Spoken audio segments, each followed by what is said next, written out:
No, hello there, ladies and gentlemen, and welcome to another edition of the Mr. Warren Hayes Show. I, of course, am Mr. Warren Hayes. How are you? Hope you're having a lovely start to your week, and I hope it will only go up and higher. I hope your week will only get lovelier and better, and with full of good stuff and good intentions. And if not, well, maybe me talking about pro wrestling for a couple of hours will help, put a Band-Aid on it or whatever. Hopefully, I can only hope. That's kind of why I'm here. So it's very nice, and I hope it's kind of why you're here as well, to listen to me talk. Otherwise, we're if you're not here to listen to me talk about pro wrestling, we're going to have a major communication breakdown very soon. Very, very soon. But, okay, listen, thank you for being here.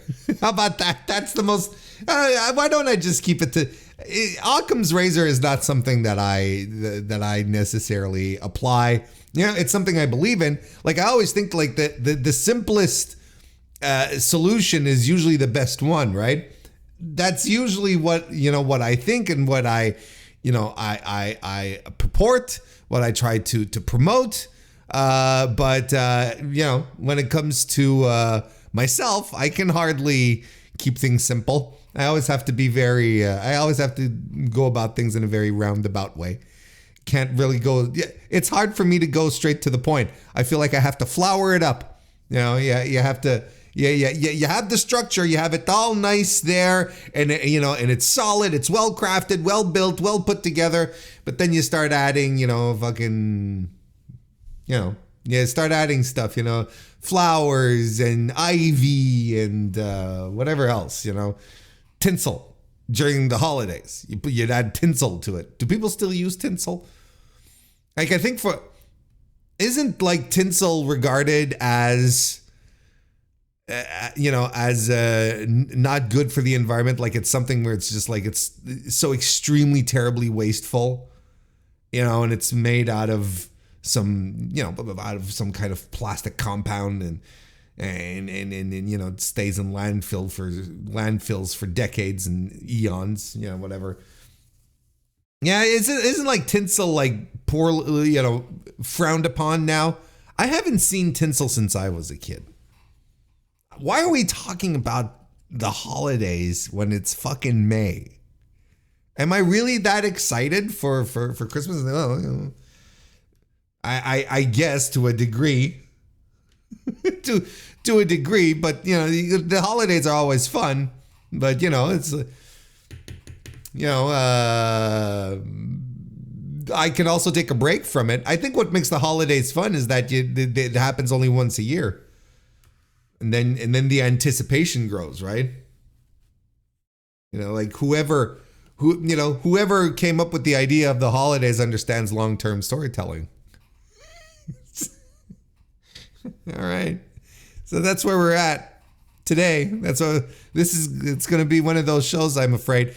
But listen, if you're here and you're watching right now on youtube.com/MrWarrenHayes, I appreciate it tremendously. Leave a like and a subscription if you do. And if you're watching on or listening or both, because you can watch this stuff on Spotify, right? There's, I upload the video podcast on Spotify. If you're listening just on the audio, that's fine too. But I don't know if you realize this.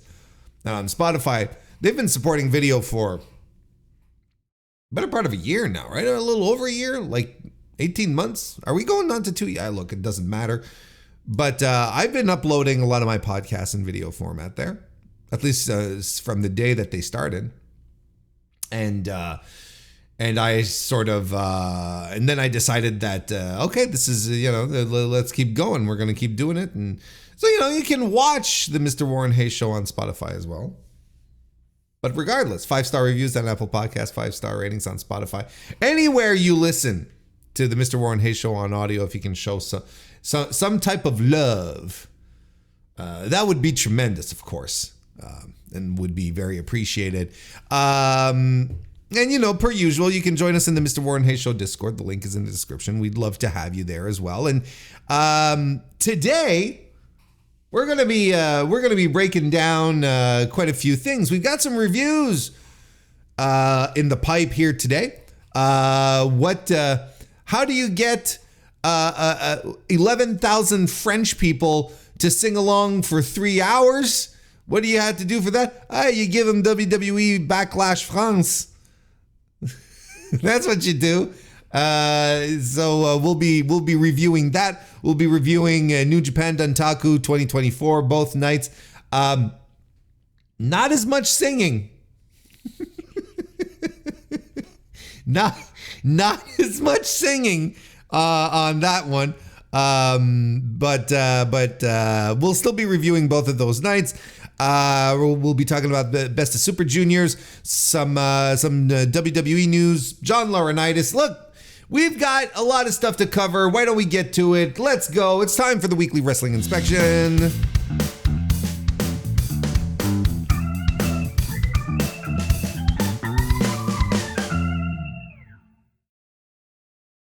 Yes. So, John Laurinitis has decided to no longer be a victim in the case that was in the lawsuit, the Janelle Grant lawsuit against himself, Vince McMahon, and WWE. Suddenly, he's no longer a victim. Now he's looking to take this to arbitration. Let's break this down a little bit here. Let's talk about this. On May 2nd of this year, of 2024, of course, Edward M. Brennan, who is the attorney representing John Laurinitis in the sex trafficking abuse lawsuit that former WWE employee Janelle Grant has filed against Vince McMahon, John Laurinitis, and WWE, issued a statement on behalf of Laurinitis. Quote, "To whom it may concern, John Laurinitis has filed a motion today, fully joining in and adopting Vince McMahon's motion to compel arbitration. Mr. Laurinitis corroborates Mr. McMahon in publicly declaring that Ms. Grant's allegations of sexual abuse and coercion in her complaint are completely unfounded. My client will fight these false allegations together with Mr. McMahon in the proper forum, arbitration." Now, why is this of note? Why are we talking about this? And why are many people pointing at that and laughing? Well, this is why. Back in February 1st to be exact, Laurinitis' lawyers, the same lawyers, put out the following statement to Vice News back in the day. Quote, "Mr. Laurinitis denies the allegations in the misguided complaint and will be vigorously defending these charges in court, not the media. Like the plaintiff, Mr. Laurinitis," which is Grant, of course, Janelle Grant, "like the plaintiff, Mr. Laurinitis is a victim in this case, not a predator. The truth will come out." Unquote.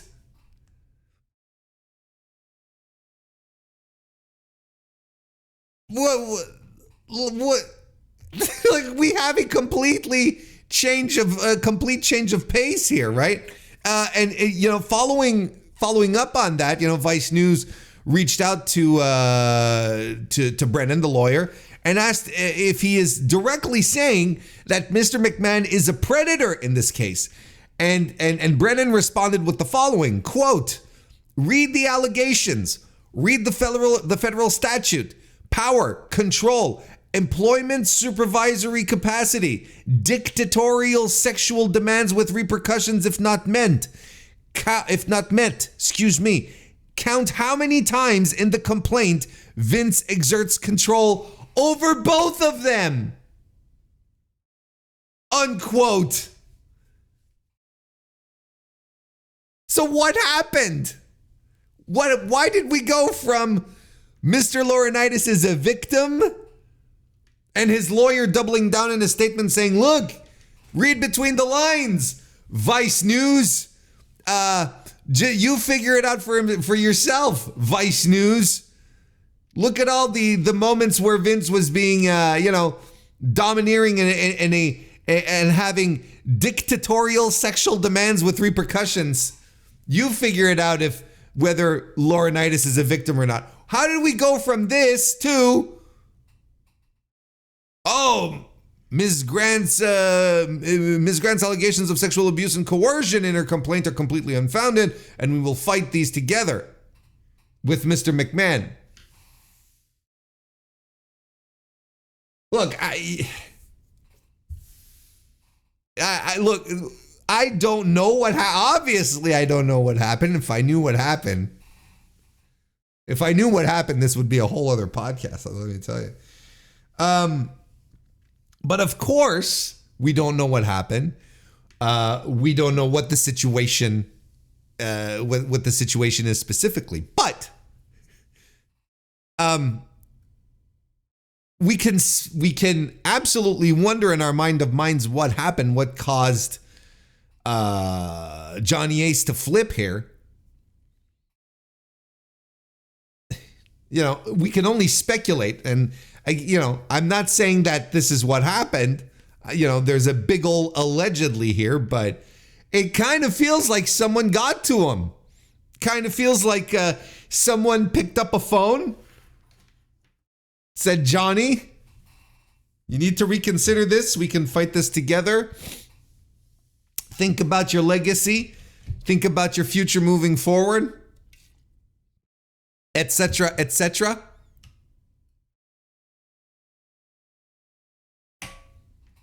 Once a stooge, always a stooge. Look, I mean, something absolutely did click and happen for Laurinitis to go from throwing Vince under the bus to going back under the bus, taking Vince out from under the bus, driving him home, putting him in a nice warm shower, cleaning him off personally himself, grooming him, washing his hair, brushing his hair, and picking out a brand new sparkling suit, taking him out to dinner, and then driving him home for the night.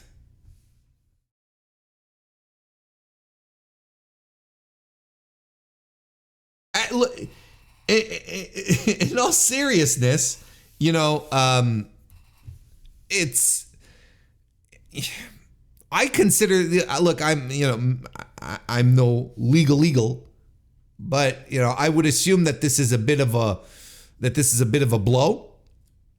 That this is something that this is a bit of a blow because I'm not saying that Grant's lawyers and Laurinitis' lawyers were all ready to do it, team up, and become a Voltron of lawyers to take down Vince McMahon kind of thing in WWE. But you can tell, but I think it's safe to assume that this is nonetheless a bit of a blow, because Grant ends up really being alone in her corner, whereas Laurinitis at first seemed to be on a track to, maybe deny the allegations in his regard, but be ready to support certain statements that Grant was going to make in regards to Vince, giving it more credibility, more credence, right?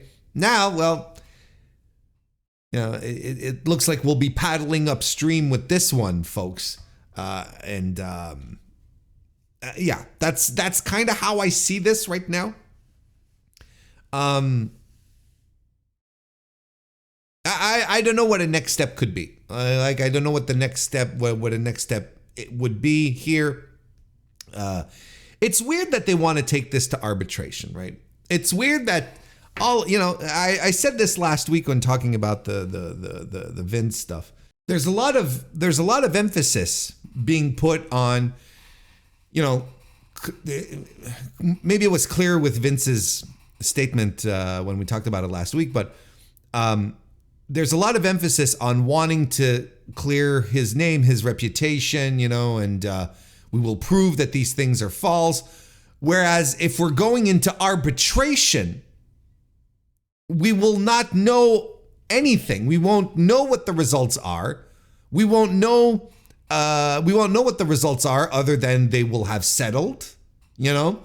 We won't know what was proven true or false, or, you know, what was the evidence, what were the allegations. We won't know any of this going into if they go into arbitration, because that's the point, to go and settle this behind doors in a private environment where there's no observers, there's no journalists, there's no one around to do any reporting to talk about this. It's in a closed environment. That's why Vince was saying, you know, I will clean my name, or what I don't remember exactly the verbiage, but I'm paraphrasing, and that's pretty much it. But the allegations will continue to hang regardless. You know, the only way, if he truly wanted to clear his name, this would go to court, and he would take this onto a public forum.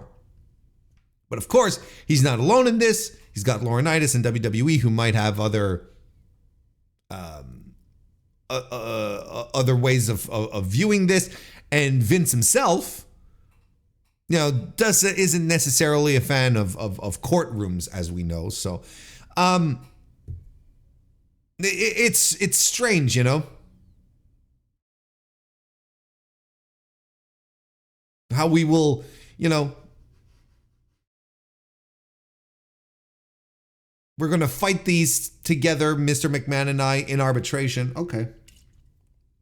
I mean, it's fair. That's what it's for. But once you're in a public, once you're in public view like this, and you want to restore your reputation, going into arbitration is not going to do that. People are just going to wonder what the hell's being talked about. Does that make sense? Anyway, so that's where we're at right now with the Janelle Grant stuff. And by the way, I should have mentioned this from the jump, and I slipped my mind. I wanted to talk about Christmas decorations instead. But you know, it happens once in a while where you record an episode of your show, of your podcast, and you're not exactly happy with the results. You know, you're like, this wasn't great. And it happens sometimes. And it happened last week, where particularly when I was, you know, doing this breakdown of where we were at with the Janelle Grant case. And not that I got anyone who wrote me and said, well, Warren, this sucked, this was terrible. But, you know, I hold myself to a better standard than how I delivered the information last week. I thought it was a little sloppy. I thought it was a little, like, none of it was unfactual. These were all things that were being reported, at the very least, you know, all the allegations and whatnot, you know, and the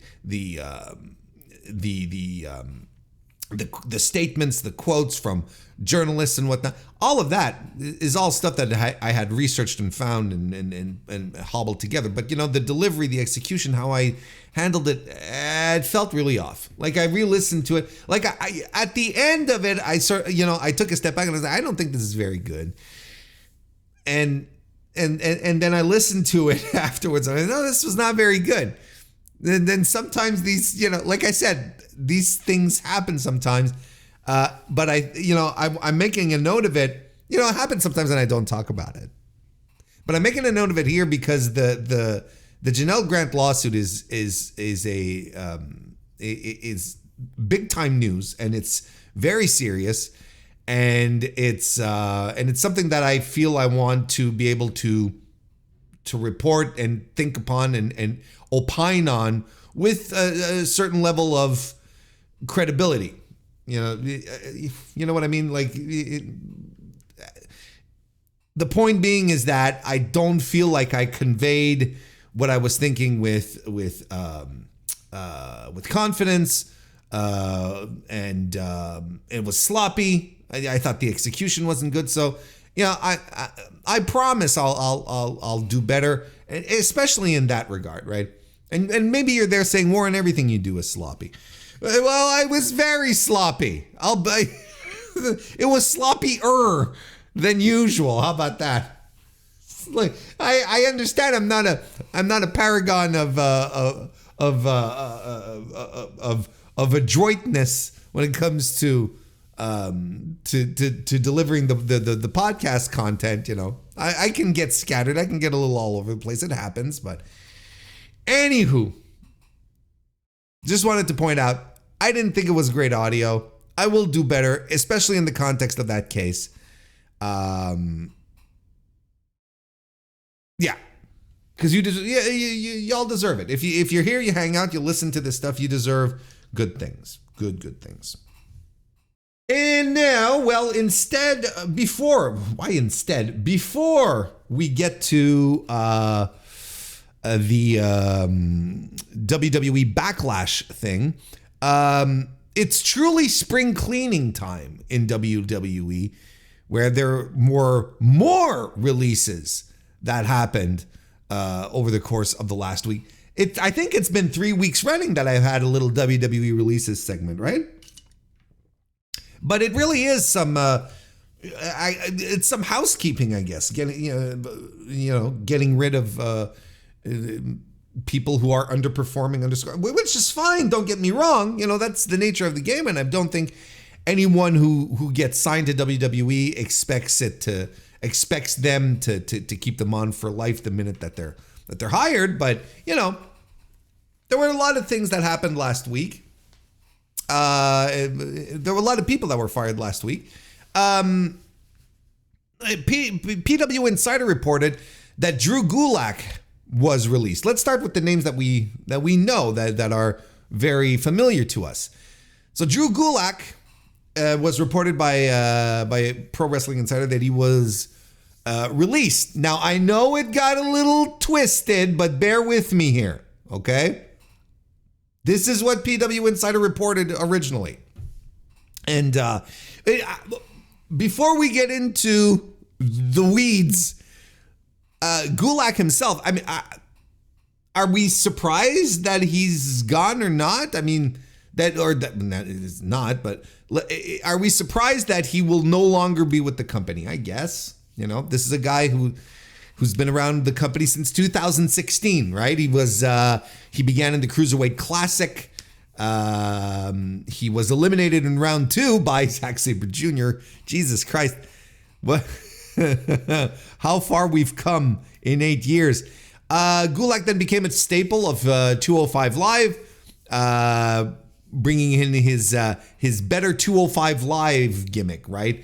Being a sort of a spoil sports politician, where you're like, these are the cruiserweights, but the cruiserweights can't do flippy shit, basically. The no-fly zone stuff that he'd do. He'd use PowerPoint presentations to further his points, which I think were a big hit. That was something that really helped them stand out from the crowd. And he eventually became Cruiserweight Champion in 2019 after returning. I think he had been injured, but he returned and change of attitude, black trunks, black hair, whatever. Maybe not black hair, but black trunks. And he defeated Kira Tozawa in a 3-way match to become champion. With the other man in that bout was then Cruiserweight champion Tony Nese. Then he went up to Maine, was allied with Bryan Danielson, or Daniel Bryan. He did some nonsense and 24/7 title and all that stuff. Then went back to NXT. Then got released, or not released, or at least Pro Wrestling Insider reported that he had been released. All right, but and that was even later confirmed by Fightful that he had been released. This is where it gets a little wacky. But everyone was operating under the impression that he had been released. And of course, there was the whole thing with Ronda Rousey where she had gone on to, the names just escaped my brain. What's that media outlet that she went and talked on? One of these internet news, Newsmax. Woo! I got it. Yeah, she went on Newsmax, about a month and a half. And she said, she talked about the incident where Drew Gulak had pulled on her sweatpants strings, and she thought it was weird, and so do I. Like, yep, it's weird. And she talked about that. She named them, and the next thing you know, Gulak gets killed by the D'Angelo family. The Catch U, what do they call themselves? The Catch Alliance, the new Catch group, the new Catch Avengers. What do they call themselves? Catch can you can catch us. What are they called? Look, the group with Charlie Dempsey and Gable Stevenson's brother and the other guy. I can't remember for the life of me. It's like the new Catch Republic. No, that's no, the Nor Quarter Crew. Right? Isn't that it? It's the Nor Quarter Crew. The new Catch Republic, that's Pete Dunne and Tyler Bate. Anyway, look, okay, we're already, this is going great. I was talking about good audio, right? Look at me go.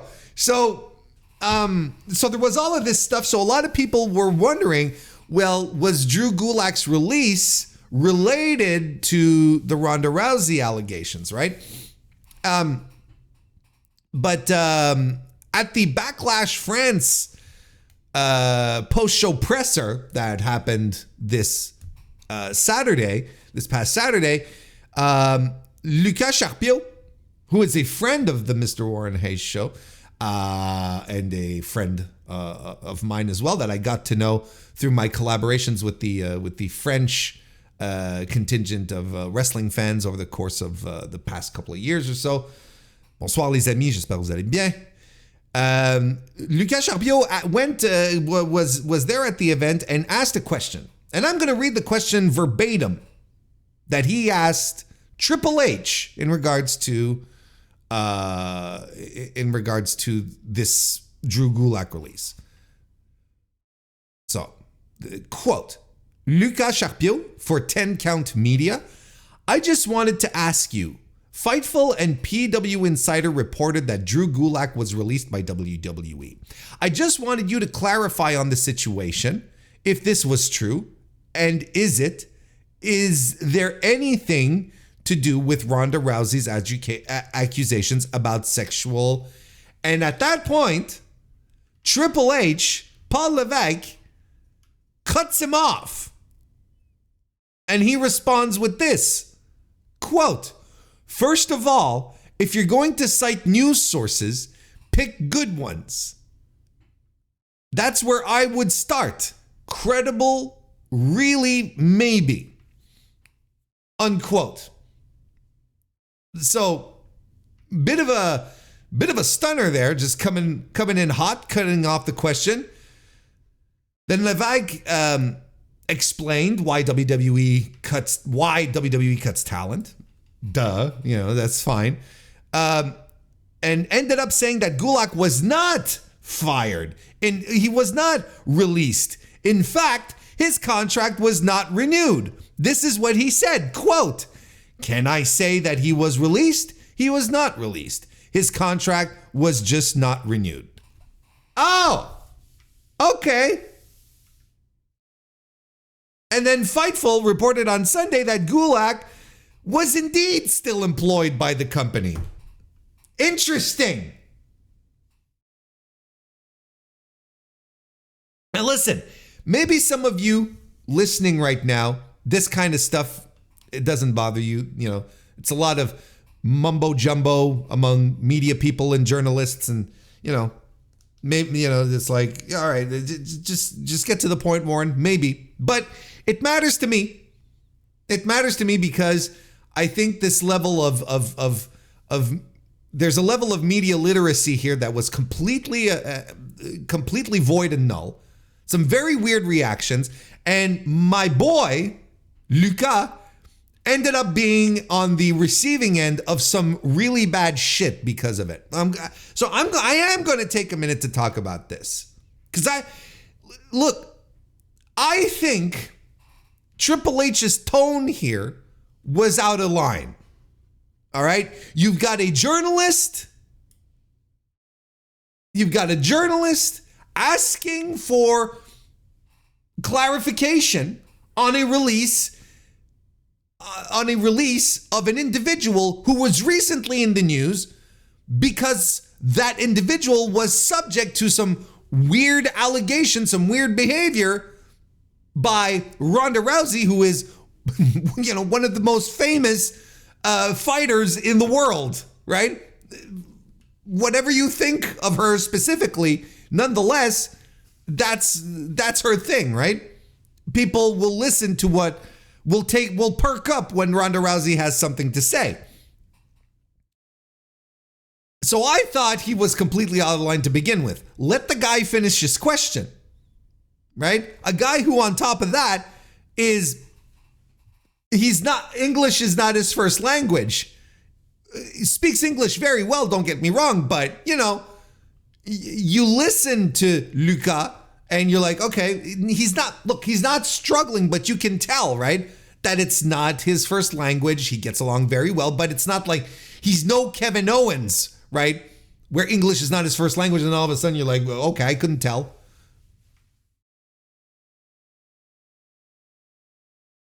So Triple H going after him so quickly was very weird, and it's people, it's his people. It's Triple H's crew who are feeding these news reports to these outlets, which is wild to me.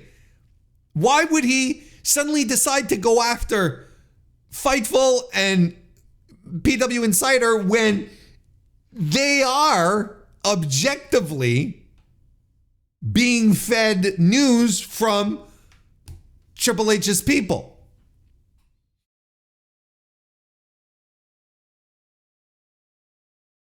And I think I know what Triple H means when he says credible, right? When he says, if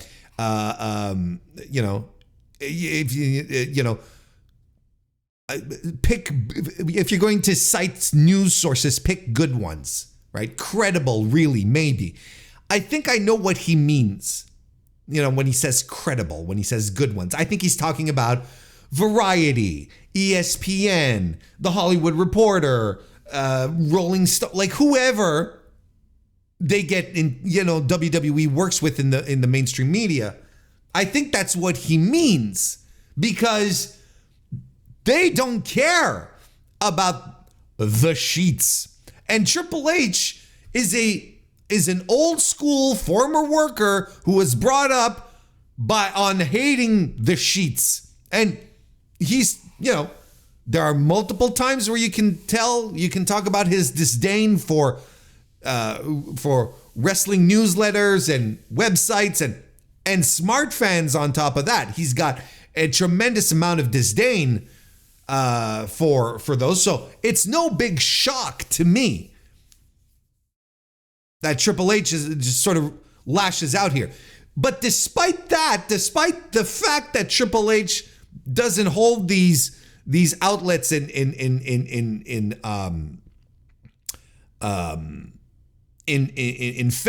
favor, they being WWE still work with them. They still send them things and invite them to these press conferences. And so if they're not credible, what are they doing inviting them?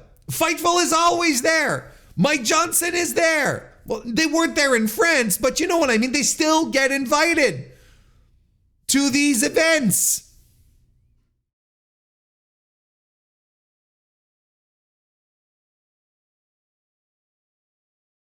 They release all sorts of information to the sheets. Let's call them that.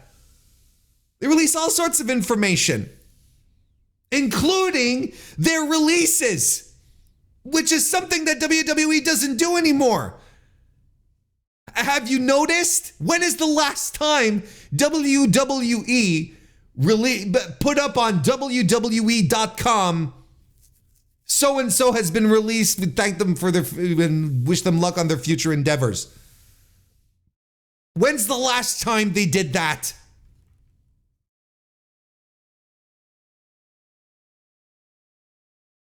They let someone else take the heat for that.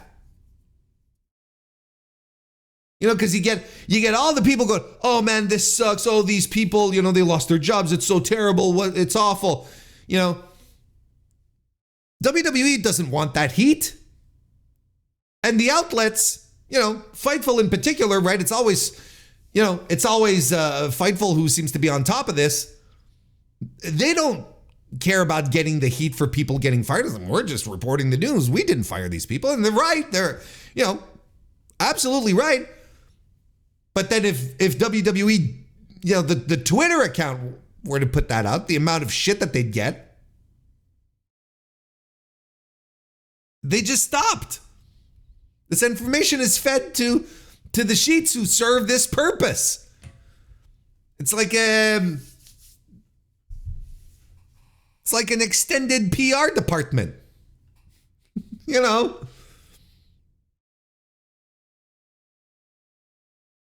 So he talks about this, about being credible, and then he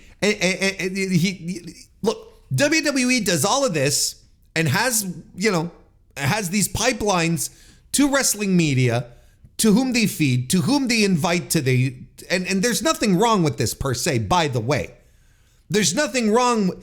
If you're a PR department, you are absolutely reaching out to media for stuff. Like, there's nothing inherently wrong with that. I want to make that clear.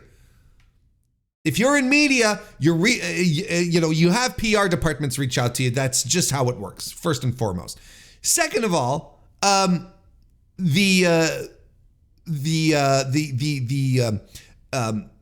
information that's released, like all of that stuff, that's fine. So they get the information, they being and then WWE invites them, the sheets, to the press conference, to their press conferences and so on and so forth. And then Triple H does this, starts calling them not credible, and starting, getting pissy about a question that's being asked.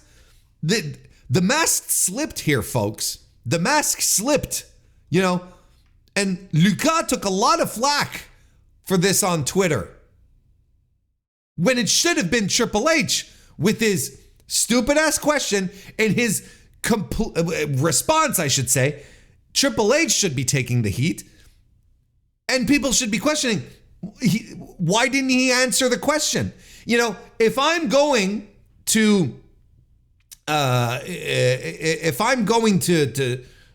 as a journalist next time, going to the, what's the next one? Money in the Bank? I'm absolutely asking.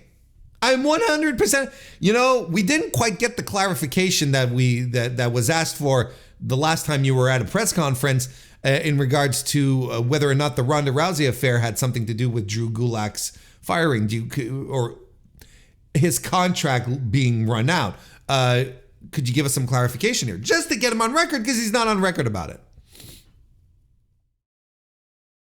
And Lucas took a lot of flack from idiots on Twitter and privately.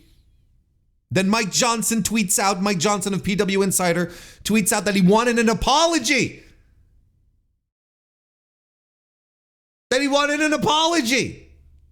From Lucas, who had apologized in private to Sean Ross Sapp, who nonetheless liked a tweet from Guns from Outkick saying that Lucas was wrong in saying PWI and Fightful said something they didn't. But he never did. He never did say that in Pro Wrestling Insider and Fightful said something they didn't. Never, ever, ever.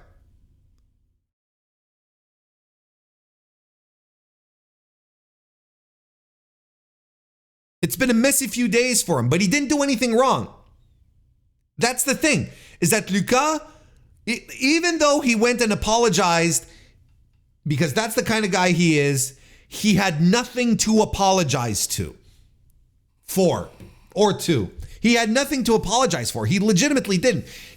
He did not misrepresent Fightful and Pro Wrestling Insider in any way. He used their verbiage from their reports. They both reported released. PW Insider did it first. Fightful confirmed. Released was the word they used. It is the word he used. Now, if he didn't claim they reported anything regarding the relationship with Ronda Rousey. Let's read the quote again.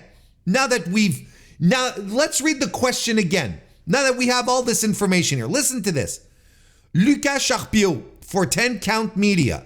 I just wanted to ask you, Fightful and PW Insider reported that Drew Gulak was released by WWE. I just wanted you to clarify on the situation if this was true, and is there anything to do with Ronda Rousey's accusations about sexual, and that's when he got cut off. So again, is the release true? His question was perfect. Is the release true? And if it is, does it have anything to do with the Ronda Rousey thing? I don't know why he's apologizing to anyone. And I don't know why Mike Johnson decided to go after him and demand an apology from him when he should be asking for an apology from Triple H. Sean Rossap apparently got an apology, a private apology from Triple H. People said, oh, you should apologize publicly. And I'm like, look, here's the guy who hates the sheets. He always has, who's going on press conferences and saying, get credible sources, not these guys. Basically, talk to the media we approve of. He's basically like burying them. And you think that he's going to go around and say, oh, no, it's fine. I'm sorry. I apologize to Fightful and PW side. No, because it behooves them to have a scapegoat in these types of situations. That's always how wrestlers and pro wrestling promotions have handled the observers and the PW Insiders and now the Fightful. That's always how they've handled it. Like, if anything goes askew, if anything gets reported that they feel is iffy, they can just go, dirt sheets, rumors, all of that shit. And they have to keep that door open. If Triple H goes publicly to start apologizing to the dirt sheets, he's going to give them credibility. He's going to give them he's going to give them in a public relations aspect. He's going to give them credibility so that future reporting from them might come across as a little more truthful, since Triple H is like, I'm terribly sorry, right? Like, if he had pulled this with Variety, he would absolutely be apologizing publicly, because that's a whole other game. But in this case, and knowing his own history, his own disdain for all of this, no, of course not. He's not. What are we talking about here?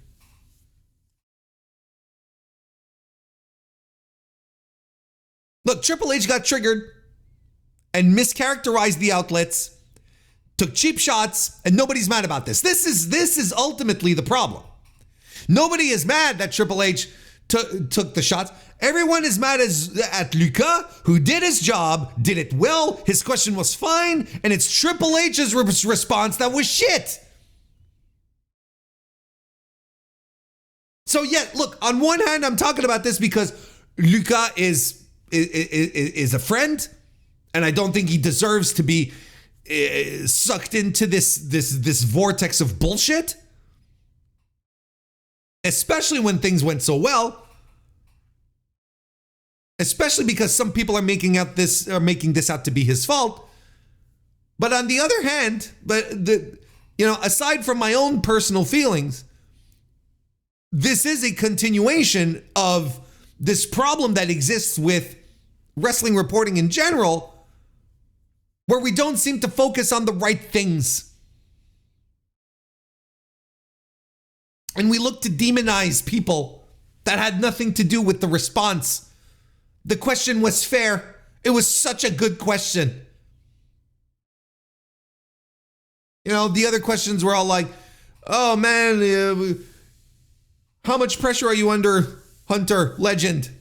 Paul, you legend. Apparently, you know, on location, there was some scorn. Joe Lanza wrote up a report. Apparently, WWE PR was handing out questions to the reporters that were there. See, the problem is bigger, is ongoing. This is stuff that we've talked about. And unfortunately, we seem to always be coming back around to this, where the reporting, the reaction from the outlets here is very problematic. Why aren't they admonishing Triple H outwardly? Why are they doing this? And all reporters in this space should be wondering what the hell is going on? What are we doing here?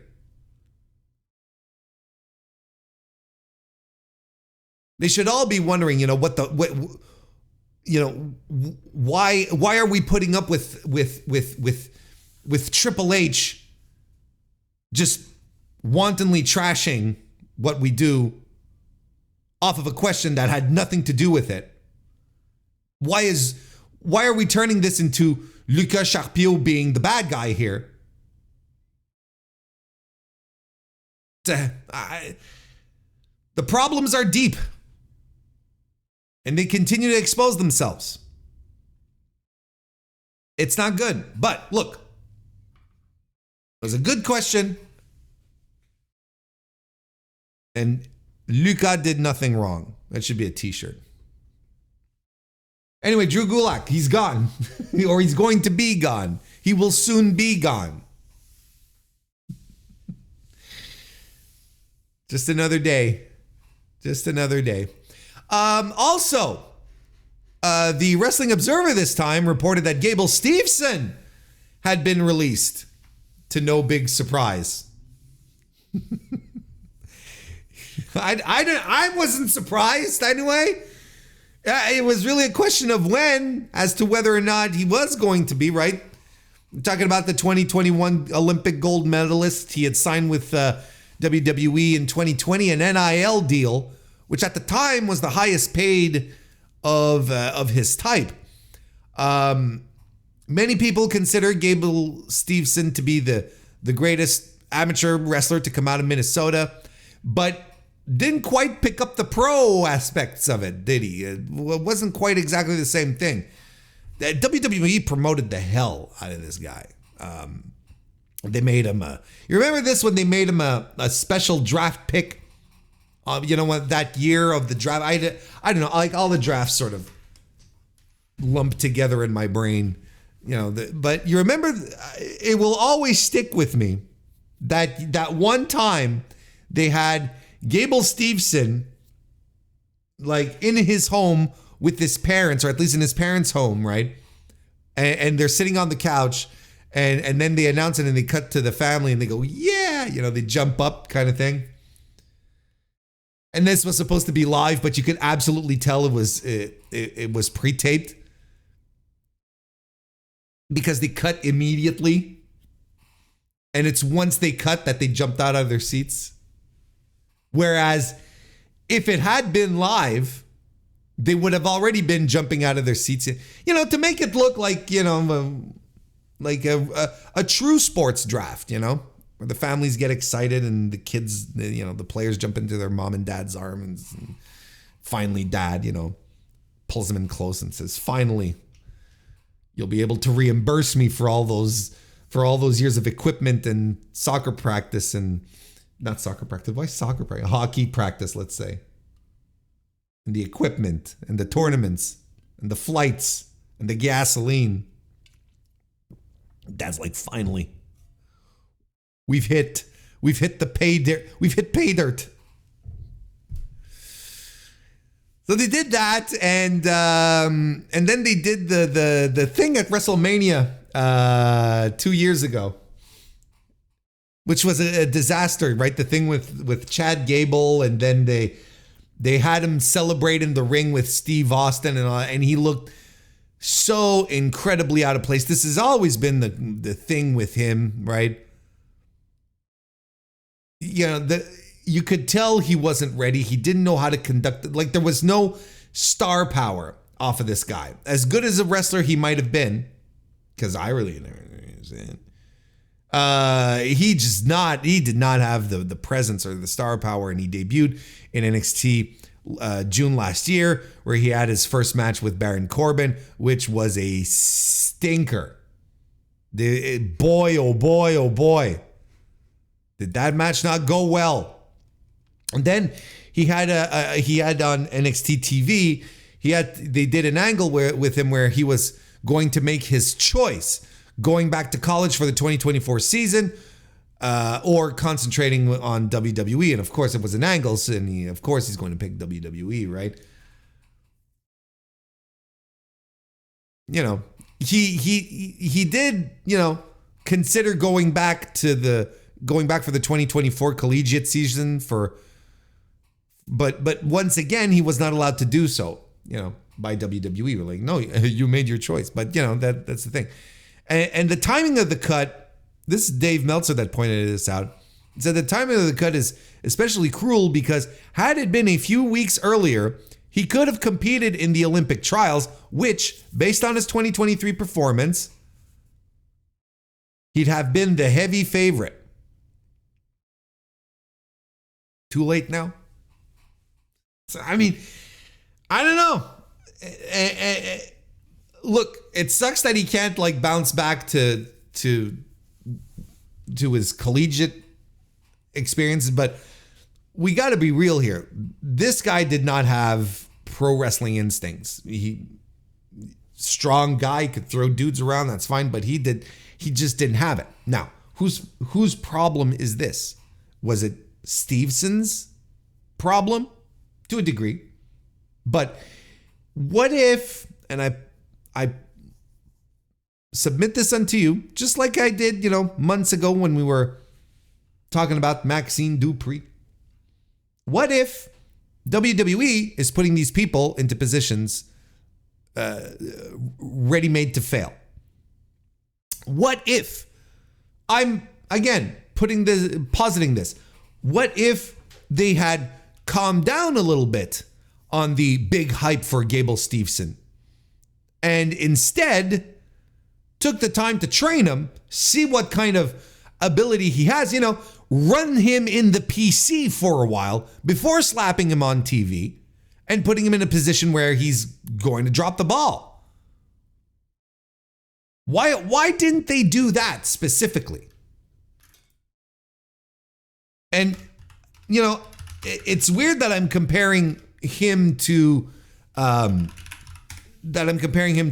Maxine Dupree, where Maxine Dupree has nothing to offer pro wrestling. But yet it's kind of the same type of environment where it's like, look, Steveson had. If Steveson had any shortcomings, the PC should have been able to pick it up. They should have been able to tell Shawn Michaels, Triple H, who the fuck cares, whoever's in on this chain, this kid is not ready for prime time. Don't put him out there. You're going to burn him. You're going to shoot him down. Why is it that... I understand, don't get me wrong, okay? I want to clarify this. I understand why they did this, they being WWE. I understand why they decided to rush him to TV because of the hype around him, because he is a tremendous because he's a tremendous amateur athlete, and he did have the size, and the ability. Don't get me wrong. Like, there were some naturals where you're like, holy shit, look at him go.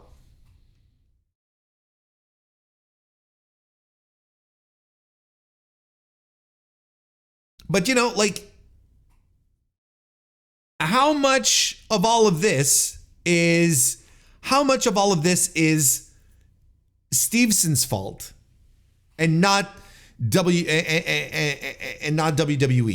right? I think, like any type of situation, the answer is somewhere in the middle. I think there's a little bit of column A, a little bit of column B, but it's mind-boggling to me that in this environment in 2024, with how pro wrestling exists now, with the possibilities that are out there, with another major company, that we are, when I say we, I mean WWE, is rushing out not unfinished products that shouldn't be on television in the first place. And I'm not just saying that in the regards of myself, you know, who I often say, I don't want to see these people. There's no reason for me to watch these people when I can watch so many finished products. I don't want to see I don't want to see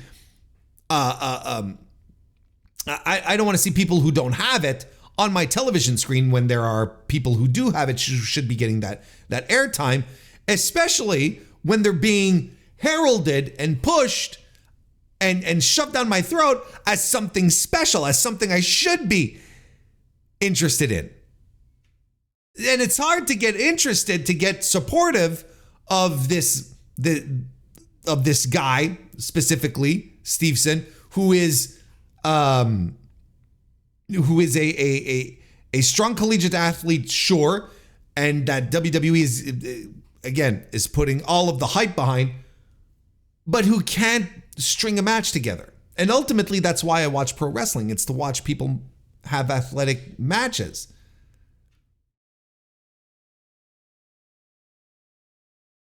And it's not as if they hadn't been. It's not as if they hadn't been working at him either.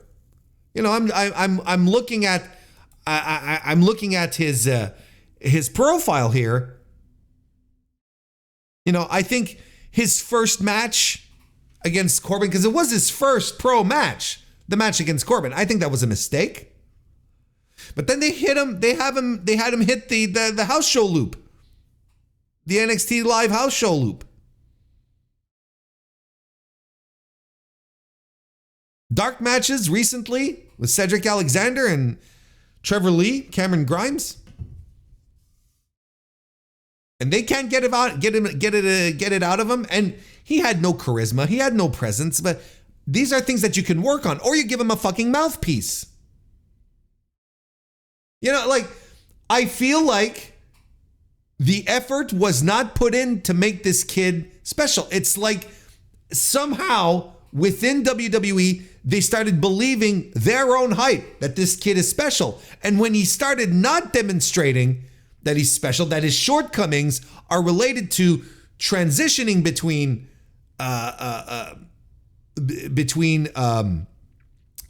his previous environment to the pro environment, they don't do anything to back him up. And there's tons of things they could have done.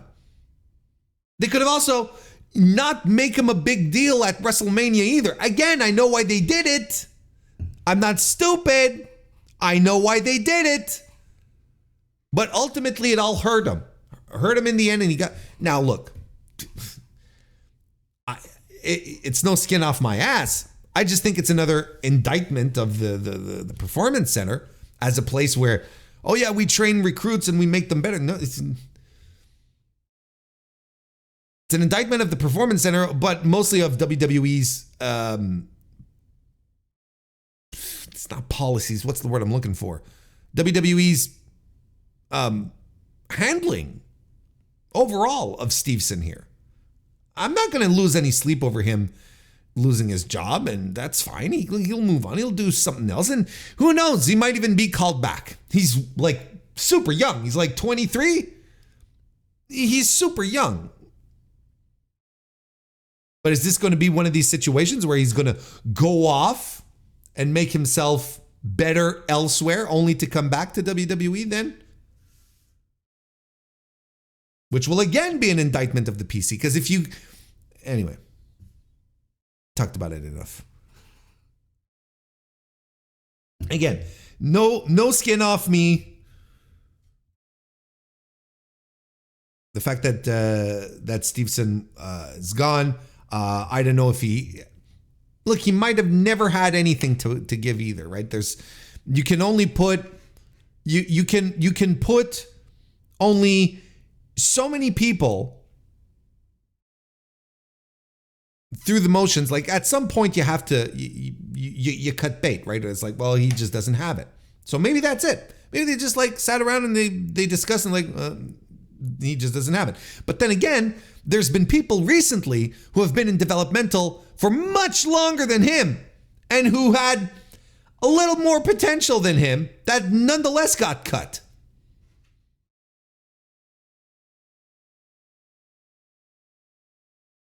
It's people with less athletic ability than him, yet were around longer, and they got cut. Like it's strange how all of this works out. It's a strange indictment. But then again, I have no problems. He's got a bit of a, he's had those sexual assault allegations from years ago that were never taken to court and so on and so. There's always be that specter looming around above him where I'm like, well, it's not as if I was ready to stand up and cheer for the guy either. You know what I mean? We'll see what happens. The Wrestling Observer also reported that Boa was cut. He had signed with WWE in September 2016. See? He was there for 8 years. Boa was there for 8 years. And you remember he was part of that Shanghai tryout? Where they picked up a couple of Chinese wrestlers.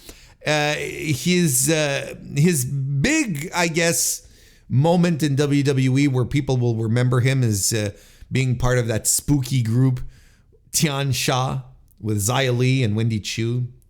But she wasn't called Wendy Chu in that. She was called something else. I don't remember. Mei Ying, doesn't matter. And Boa last wrestled in December 2023. Look, yeah. See, this is what I mean with spring cleaning, right? You look at your roster, you're like, look, this guy's been with us for 8 years. We've been training him for 8 years. There's just nothing here. It was sayonara. I know it's not sayonara. You say it to sayonara is Japanese. I know. I wasn't trying to be cute. It's literally like hit the bricks. Sayonara. I meant it in that sense. I wasn't trying to be like culturally cute and say, oh, this is how the Chinese say goodbye, sayonara, and then look like a complete, utter fool. I mean, I don't need that to look like a complete and utter fool. Yeah, so, at some point you cut bait. You're like, this is just not going to work out. But, I mean, he was fine, but yeah, it's nothing. I don't know. It's hard to say sometimes with these PC-only environments, these PC-only recruits, it's hard to really get a grasp as to what kind of skill set they have, how good they are in the ring, because the PC trains you in such a way where, everything is formulaic. You learn a certain way of doing things, and it's not as broad as hitting the indies or going elsewhere or the dojos or whatever. And then Fightful also reported, Fightful and PW Insider, they reported the following names as well. Most people in this list you have never heard of. Darrell Mason, Vlad Pavlenko, Ezekiel Balogun. Why am I trying to? It doesn't matter. He's gone. Kaya Saint, Emma Diaz, Valentina Feroz, which I think some of us might be familiar. Like in the list here, she's the one where I go, I think I've seen her wrestle. Keyshawn LaFleur, Trey Bearhill, and Julian Baldy. No, not because he'd shave his head. That's his last name. I got nothing on these people. A lot of them are these NIL recruits, and then they're just cutting bait and moving on to something else. And look, we talked about the PC and their turnover rate, and it's not great for the amount of money that's put into this program. And again, a lot of these kids coming out of college, and either coming out with background in a sport that either doesn't have a competitive professional scene, like gymnastics, for instance, or tried their luck out in pro sport like pro football, pro basketball, pro baseball. Didn't quite work out, so they're trying something else. You know, they're going towards this avenue instead.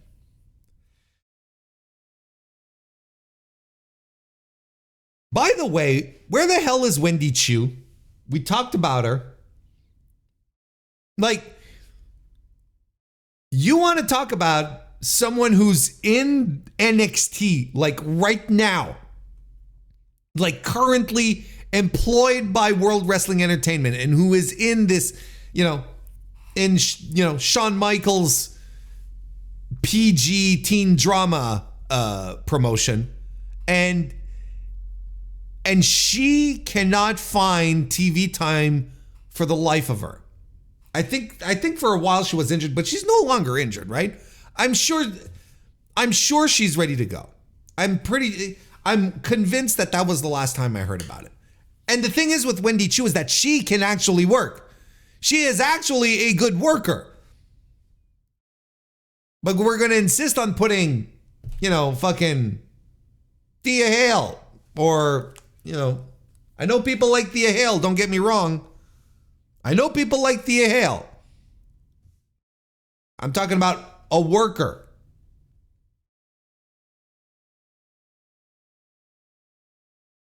Like, this is someone where, if had I been an athlete in my prime years, my prime athletic, in my athletic prime, that's how you say it, right? And I'm being benched all the time, I am so mad. I am so pissed off. Like, there's no reason for her to be sitting on the sidelines doing nothing while they try to make something out of, I don't know, pick your preference, pick your poison, pick your NXT sub-performer who's getting a push. And now it's time to talk about WWE Backlash France. It's time to review this show from WWE that happened on May 4th, just this past weekend, a couple of days ago, at the LDLC Arena in Lyon, France. Specifically, it was in Décines-Charpieu, but hey, we're not going to get into that. However, I do find it strange that I did find it odd that throughout the broadcast they pronounce Lyon, and there's a lot of things sometimes where I'm like, oh well, yes, this word is a little more complicated to pronounce in English from the French, so I understand why. But Lyon. It doesn't feel like that complicated a word. Like, I don't understand what I don't understand what was going on, because Lyon is absolutely off track. It's not, and for such a short word, which I feel is it's easy to pronounce, Lyon. It's like lion, Lyon. I don't know. maybe it's me. But you know, sometimes a lot of times I go, oh, I understand why, you know, the French have difficulty pronouncing English and vice versa, you know? Like the rolling R, you know, in English, right? That doesn't exist. That's not a, you know, it's not a sound that exists for English pronunciations, right? The R sort of the R sort of runs off as opposed to rumbling, right? It's not even a purr. It's just sort of like you know, the difference in Paris. See, you got the thing, Paris. But in English, we'll say Paris, right? Or Paris, but we'll never say Paris. Because it's not a sound that exists. It's like for French speakers, the TH sound, or three, right? The TH sound in French doesn't exist. There are no words that have the th sound. That just doesn't exist. So what will the French say instead of the? They'll say the librairie, the bookstore, the foot massage parlor, you know. That they'll do which is very common. You know, I know a number of French people want to go to the foot massage parlor. So that's what they'll use. They'll use the z instead of the, which I understand. But Lyon, I don't understand. I don't understand why Lyon. They were talking about Lyon, and every time I was like, it's not that hard. It's not that difficult. A word, and the sounds are very similar. Anyway, that was the show, everyone. Have a good evening. 11,000, did we say 11,500 people are said to have sat in the stands and sang along to their favorite entrances. 11,500 people. Look, maybe, I don't know, it's pro wrestling. You know, numbers are always inflated. It's fine. But WWE did mention, you know, they didn't harp on the numbers as much as they harped on this being the largest arena gate in the history of WWE. So that means that and they did a record for SmackDown as well the night before. That means that no other arena show that they've had has scored more, has generated more revenue for them in one single night. And, you know, I guess that's something to be that you want to tout as a company. But I don't know if as a fan, I'm sitting around going, should we be proud of this? It's a weird thing to boast on a public forum. Like, it's the perfect kind of thing that you put in an earnings report. You know, that's fine. Like it's a very good KPI to put in, you know. You're selling, you know, to investors, you know, you're telling your investors, this is what we did. Fantastic. But to boast about that publicly, if I were sitting there and I was like, and I look around and I was like, and there's 11,500 people. I think like Brandon Thurston did over at WrestleNomics did a little bit of math, you know, he did some of his math wizardry, and he established that. Now, on average, tickets for the show probably cost like around $300.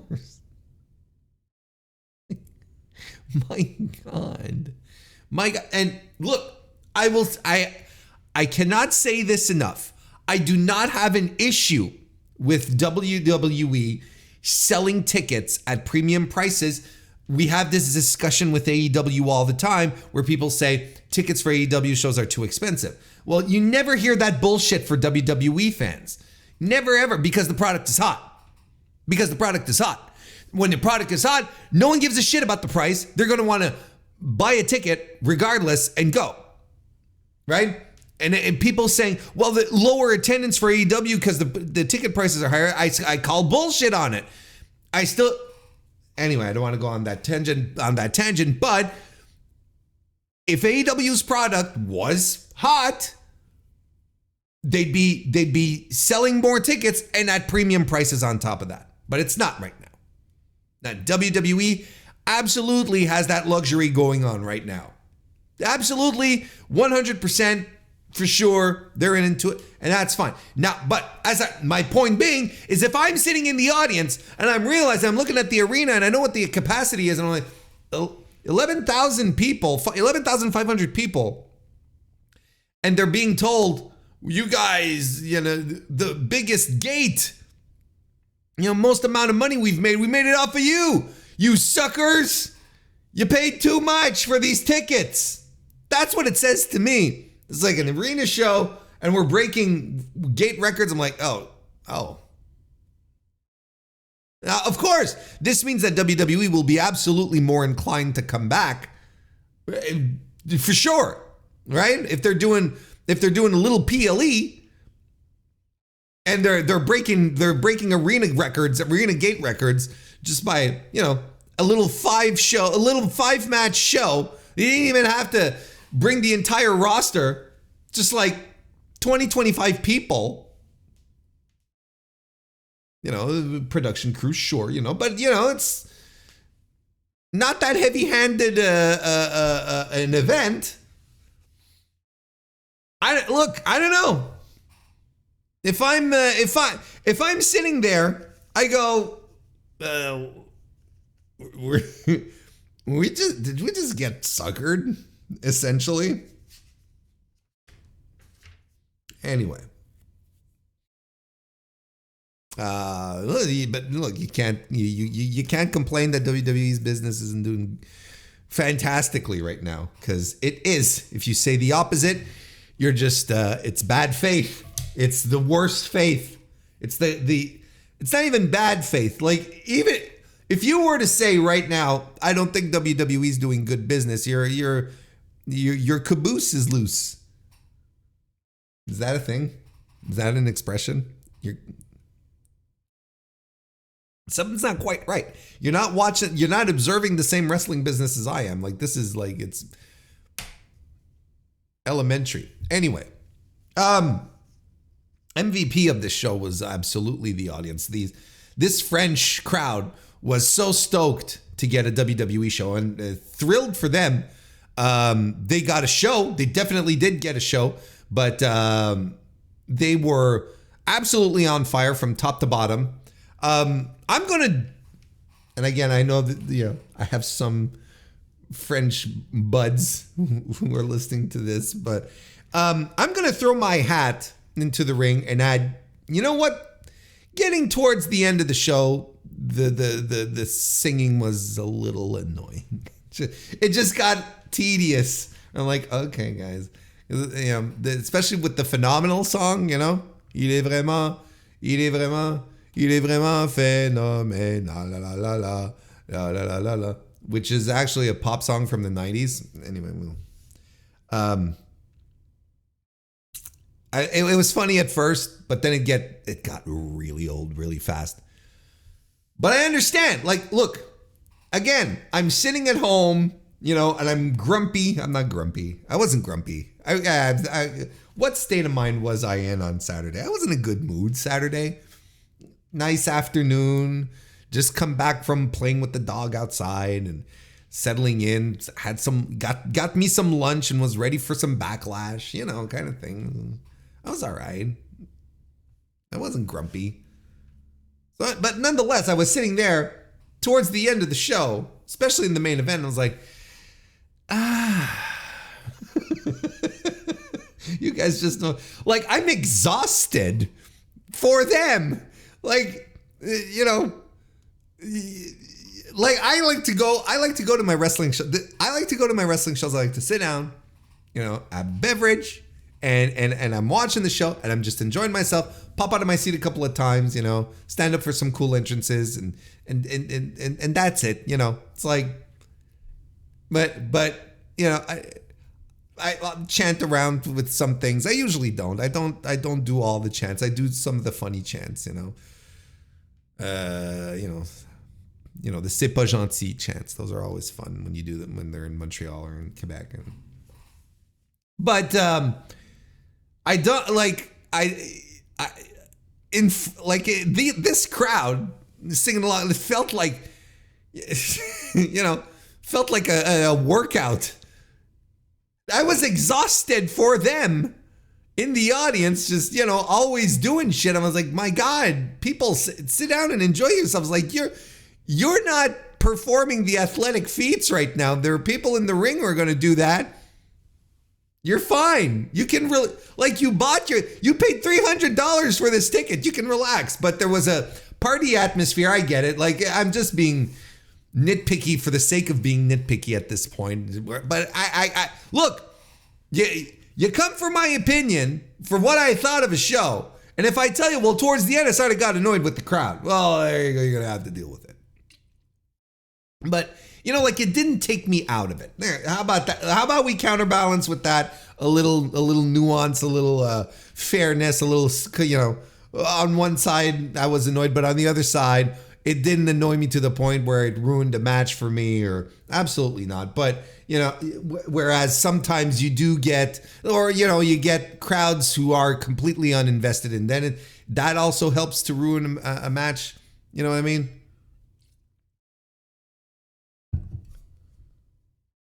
It's fine. What am I complaining about? There'll be plenty to complain on this show, because this was a show which,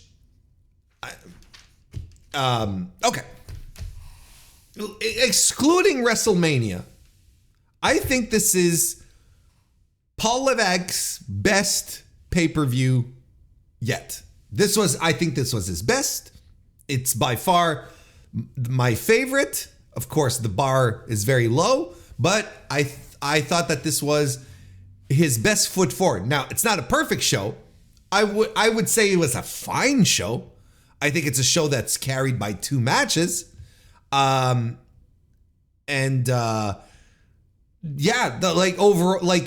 gonna sit here and tell you, yo, watch this top to bottom, great show. It was not a great show. It's fine, like, good, I guess, but also not.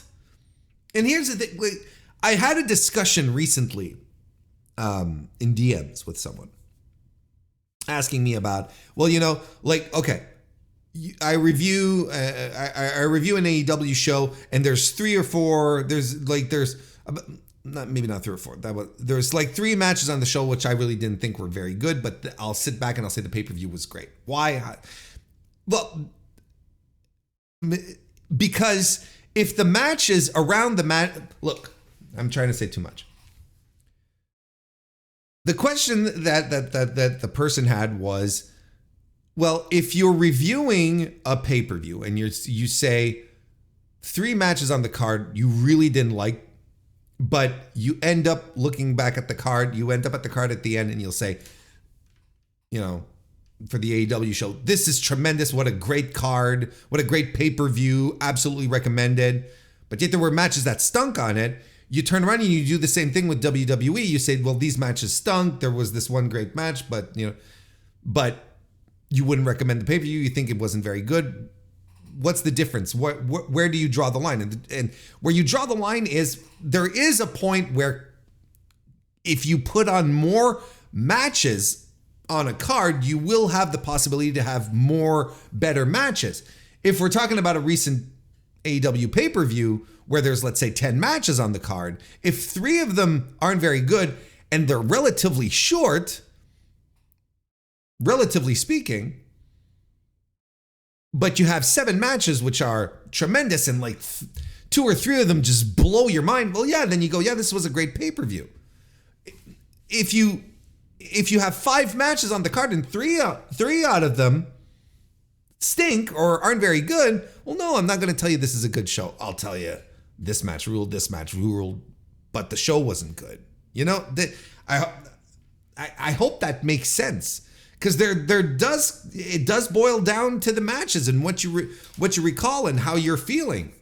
Because look, here's another thing: not every match on a pay-per-view is going to be great, or even is going to be good. And this is like something throughout the test of time. Like, it's very rare you're going to get a show where, like, top to bottom, 4-star matches and up. Like that's, I can't even think of off the top of my, like not even the great Wrestle Kingdoms are like this, you know? So like, I'm sure someone will have an example somewhere and I'll go, yeah, of course. But when you as a booker, when you construct a card, you have the matches, you have your big marquee matches that you want the audience to really latch onto. And there are breathing periods. There are matches that you put on there which aren't designed to be show stealers or top tier matches, but are just supposed to be there, serve as a transition, a come down match from, you know, to re-energize for the rest of the card, whatever, because an audience does get exhausted. It just happens, right? It's always risky because you always have to be careful of, you know, draining the energy out of your audience and just killing them for the rest of the show if you put on a match which is absolutely the shits. And I'm not saying that we're putting on purposefully bad matches. What I'm saying is that not every match is meant to tear the house down. It's not those wrestlers' jobs to have match of the night.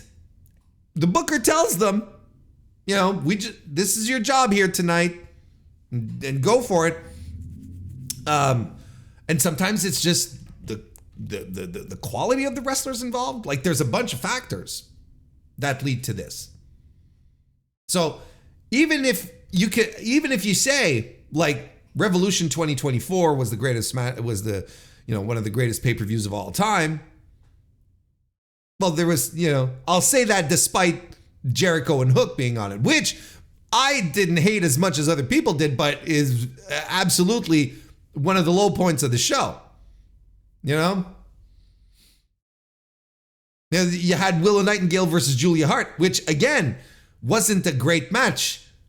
A bit of a short match, a bit of a low point, but again, I thought it was still very good for what it had to do.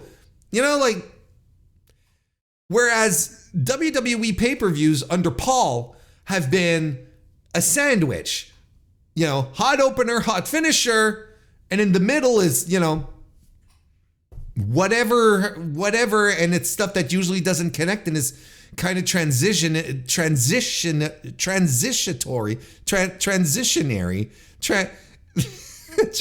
what am I trying to say? Which is, it's stuff that is just meant to transition so that you can get to the matches that you're here to see, which is what you're supposed to do at the same time. But when it's your entire mid card,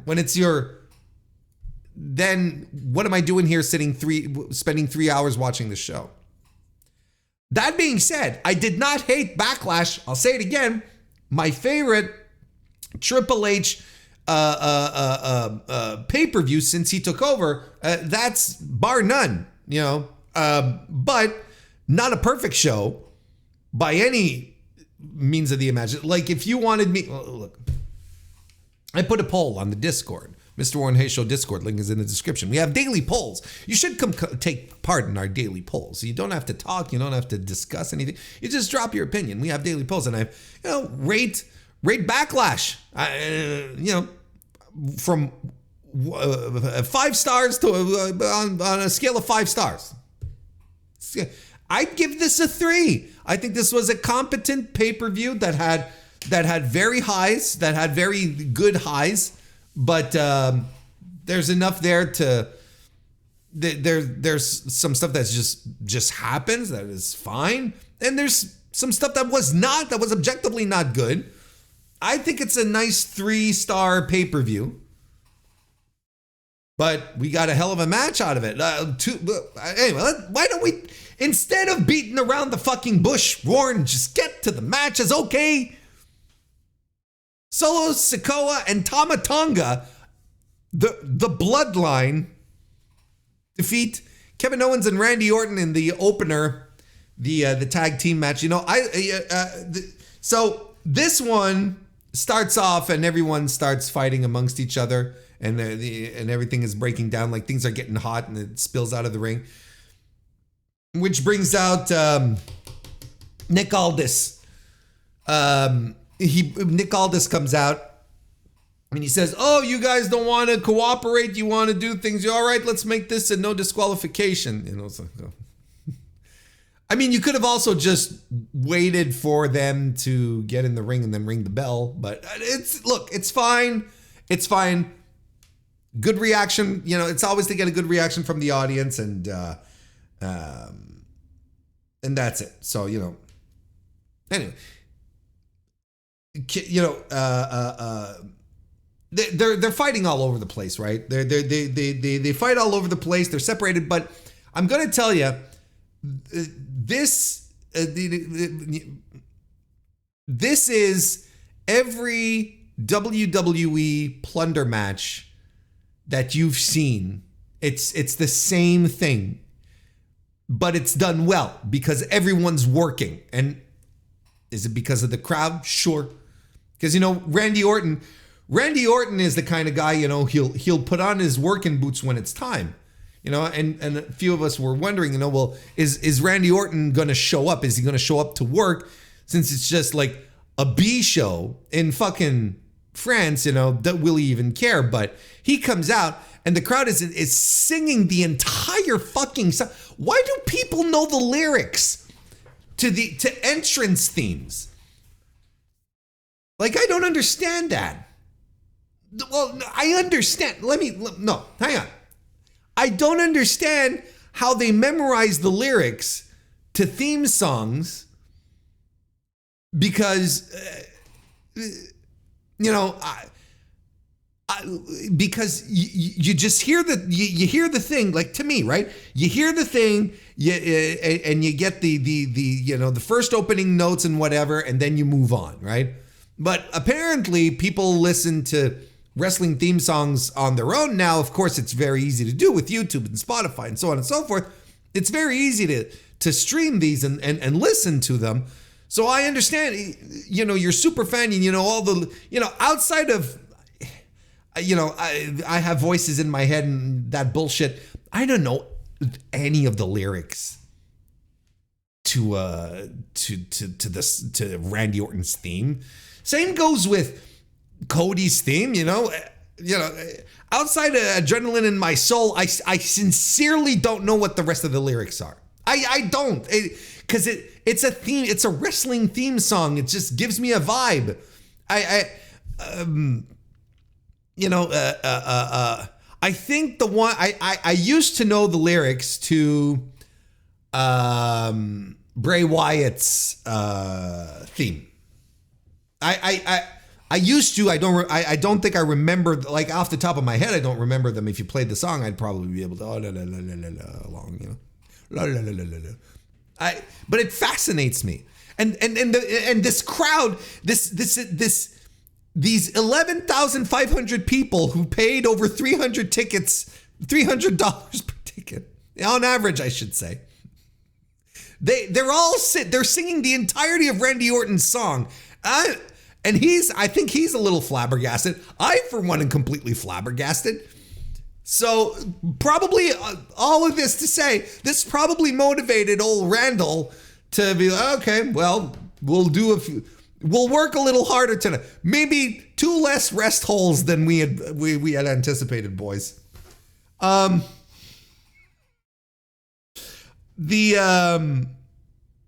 yeah, you know, it's all the usual stuff. It's nothing, and it's nothing bad by any means, you know, but there's a formula to these now in WWE in these plunder matches, and it's okay, it's fine. But I've seen this match happen before, but it was good.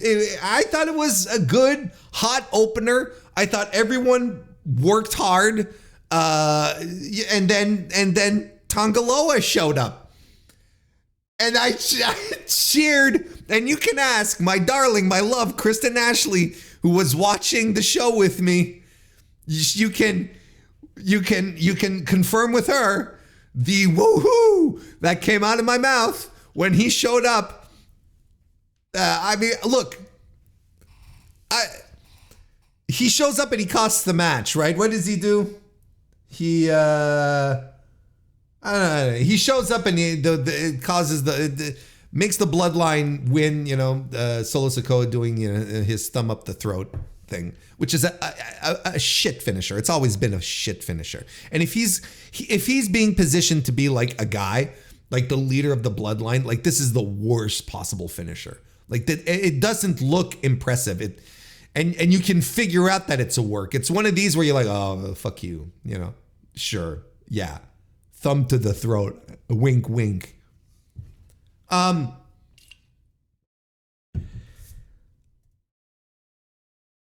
So Tanga Loa, obviously now done with New Japan. And that's what made me happy. And I'll tell you why I'm happy. I'm happy for multiple reasons. I'm happy for very monogamous reasons, but also very selfish reasons. How about we start with the monogamous ones, because those are the ones that you'll probably clip and make me look good, right? Right. I am happy that Tanga Loa is out of New Japan, because I think he was stagnating there. I think there was nothing left for him to do. Dry, dull, nothing interesting happened. And I'm not talking about him himself. I'm talking about the vibe, the creative, the angles that he was being put into. Like there was nothing left to squeeze out of this.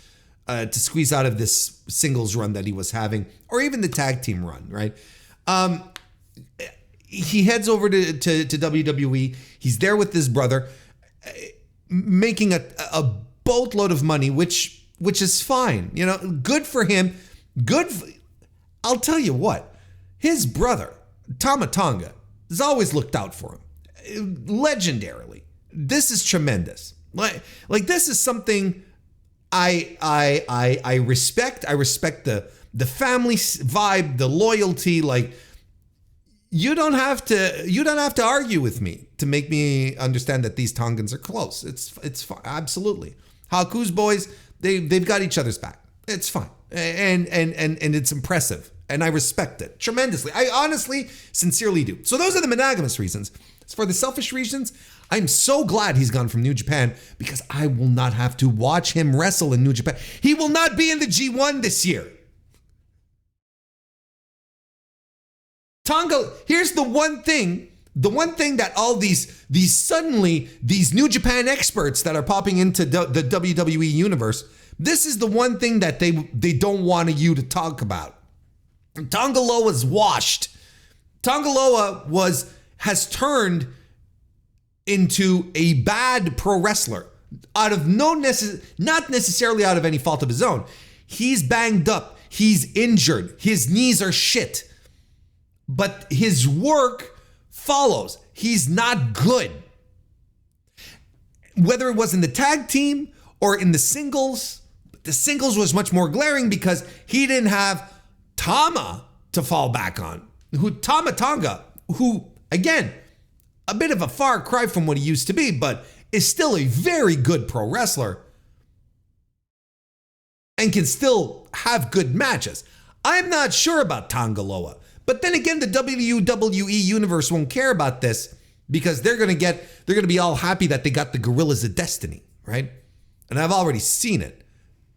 Dream match, the Gorillas of Destiny versus the Usos. Yeah, maybe 6 years ago. I would have been flipping off the roof.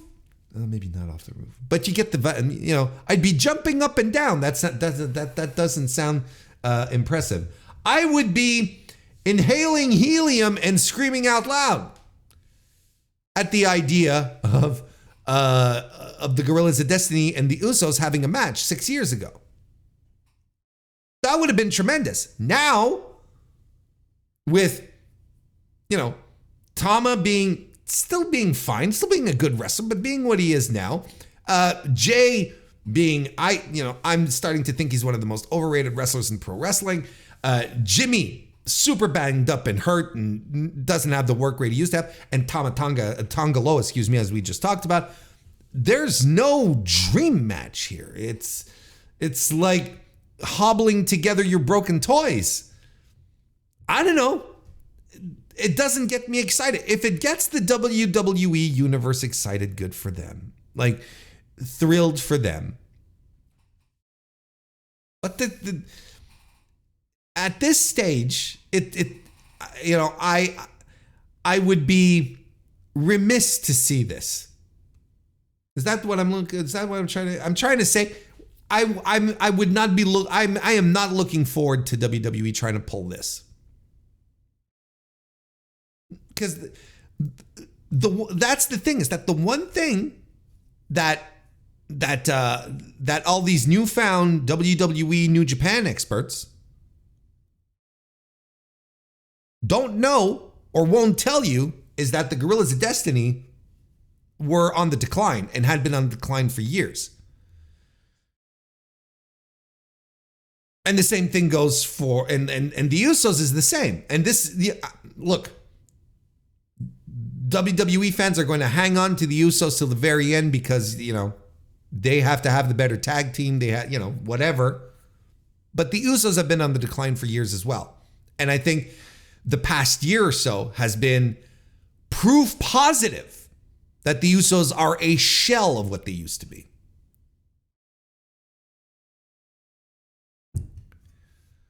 So good for Tanga Loa, who even missed his cue to drag the ref out of the ring. I don't know if you saw this. Someone ringside filmed the event with their smartphone.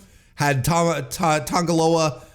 The referee basically was positioned to be dragged out of the ring, and Tanga Loa was under the ring, and he was supposed to come out from under the ring and pull the ref, but the ref,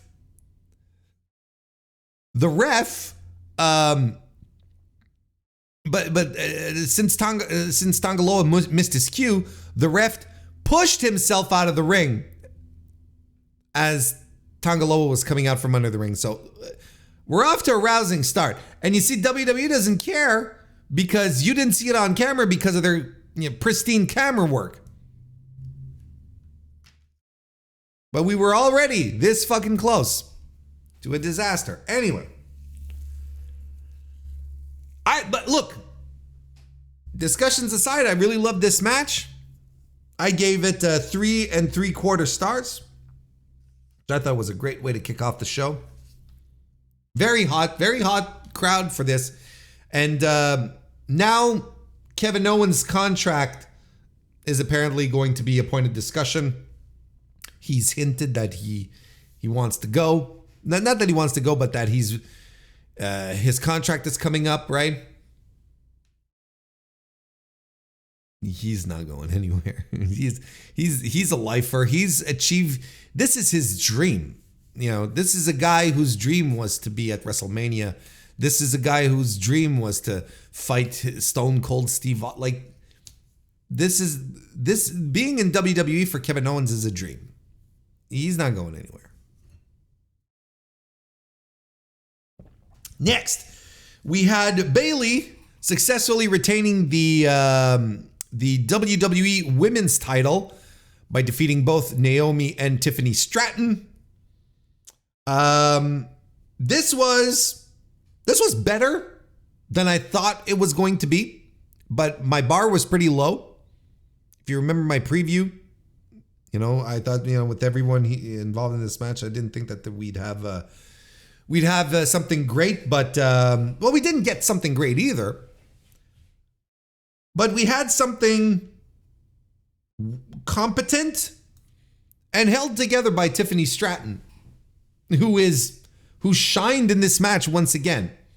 And through no fault of her own, no, but because you have Bayley on one end. Again, look, I wish this is the types of conversations I wish I could have with WWE fans, like on proper social media, but they all freak out and they start calling you a doo-doo head and a big fat meanie, and that you need to be positive and support and all this shit. Just when you want to have a reasonable talk about professional wrestling, like the actual activity, the sport, whatever you want to call it, the performance aspects of it. Bayley, like I said on my preview last week, when I was also mentioning that I've always been very, very high on Bayley because she's, for multiple reasons. she as well has the injuries catching up with her. She's not the same wrestler that she was. Both of her knees are banged up, and it shows. It shows in her mobility. It shows in what she's able to do. She's doing sunset flips, and she has trouble hanging on to people. The same thing with Naomi. I would even argue that Naomi has always been. What were we talking about? Overrated wrestlers over there? Hey, you want to talk about overrated? Naomi is her. I'm not saying she is a terrible pro wrestler. I'm saying she's overrated. I don't think she's as good as people say she is, or want to think she is, at the very least. So, you know, she's always been sloppy, a little all over the place. You know, she showed it in her TNA run. You know, it's not necessarily a WWE thing. It's a Naomi thing. And so you had Tiffany Stratton in the ring with these two women who, you know, who Naomi as well, you know, had trouble getting moves off, just like Bayley had trouble doing sunset flips. And you're like, man. Meanwhile, Tiffany Stratton is doing some real cool shit, and she's dropping Alabama slams right and left. And she looks crisp, and it's good. It makes sense. One of the things that I really appreciate out of Tiffany Stratton's offense is that she's not entirely dependent on doing high-flying stuff, you know, just bouncing off ropes and doing that, like a lot of women that came up through this new system of this new NXT. She has the moves, like she has the proper power moves, and I liked it. I liked her performance here again, and no surprise, I like Tiffany Stratton. And I think this might be my favorite performance of hers because of what she had to compensate for. Like, I've been telling y'all, you know, when we're talking about her, when we were talking about her like a year ago or way back when, it's like there's something here. This is a woman who understands how wrestling works. She gets it. Like, she just gets it. She understands how it works. So she had the instincts, you know, unlike others where you just watch them wrestle and you're like, they don't understand a thing. They don't understand basics about positioning and whatnot. So she gets in here and it's working, it's connecting, and she's tying it all together. Now, I'm not saying she's carrying the other ones. That's not it. This was not a carry job, but she kept things together. And I'll tell you, there were so many pinfall attempts in this match. I was really fucking annoyed. So many pinfall attempts where I'm like, okay, what are we doing? And it ends with a roll up. You know, Bayley and Naomi are doing back and forths, and Bayley gets the win.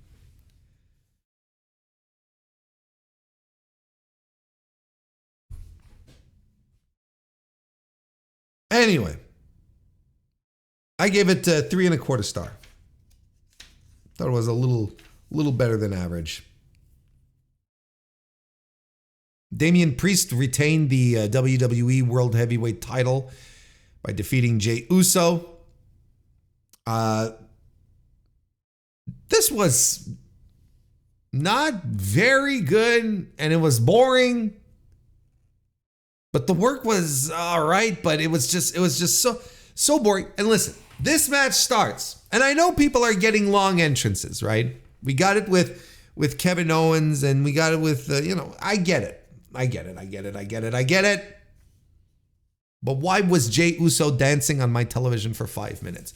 Like, why was I looking at Jey Uso dance for what felt like 5 minutes? Probably a little shorter, but not by much. They loved the yeet.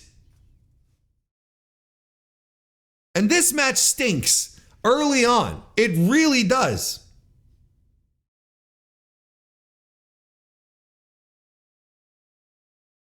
JD McDonough comes in and, you know, Damian Priest argues with him because Damian Priest wants to do it all by himself. He's a big boy now. He didn't want the Judgment Day. It doesn't matter. I wrote this down here. I feel like the audience is entertaining themselves here.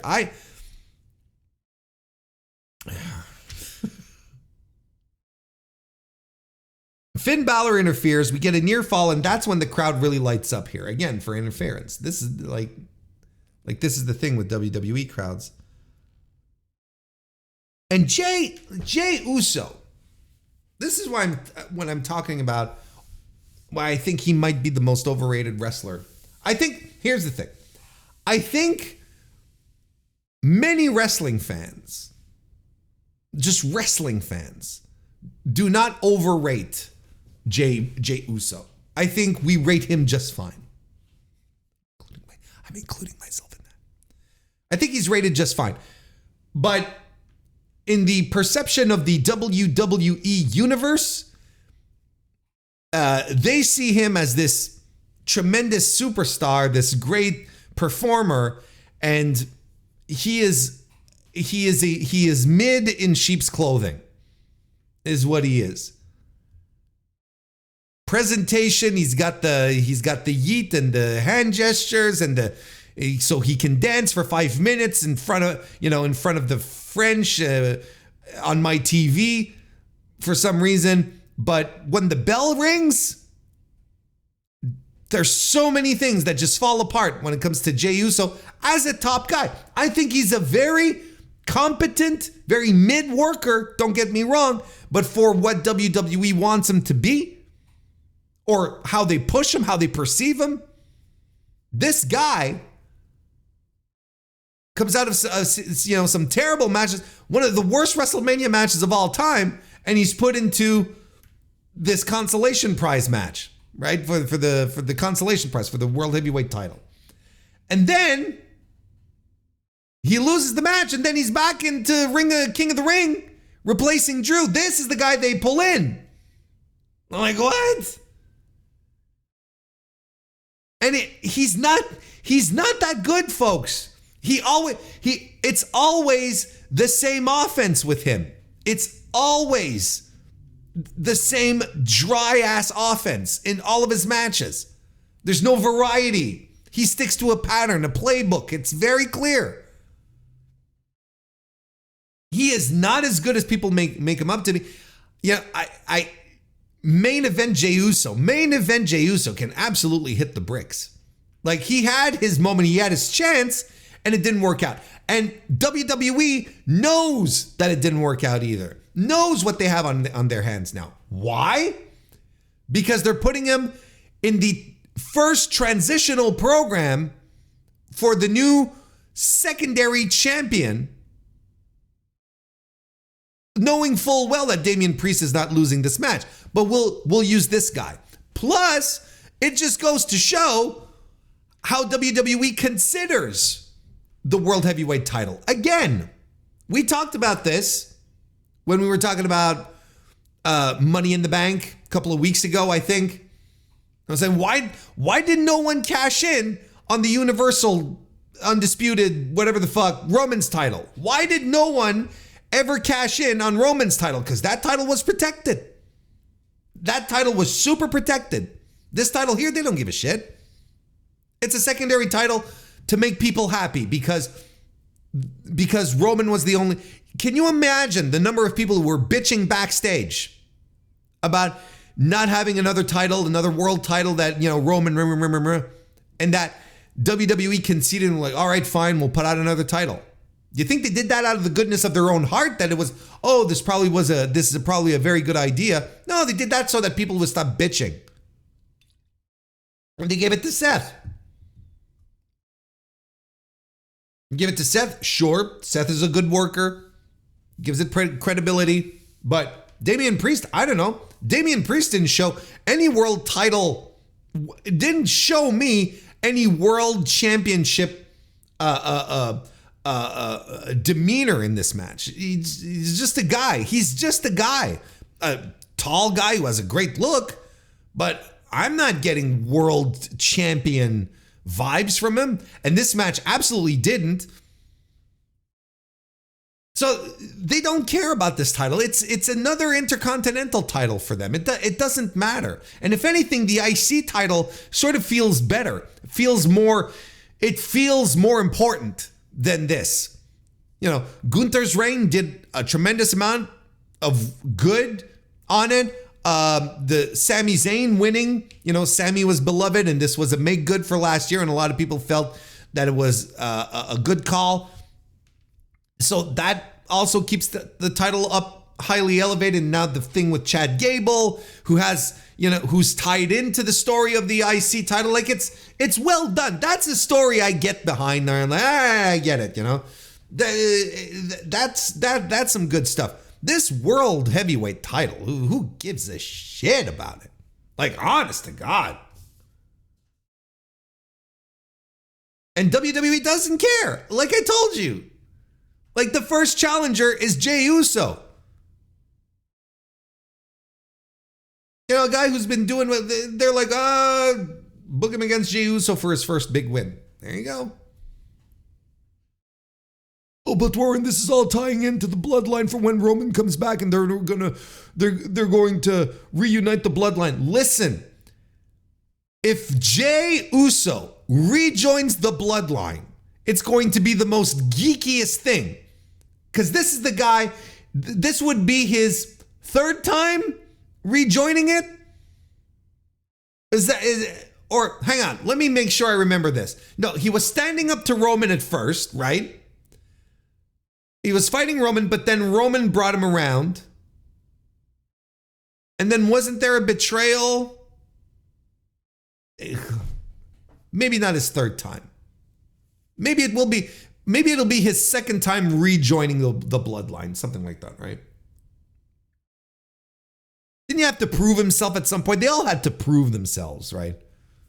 Ugh.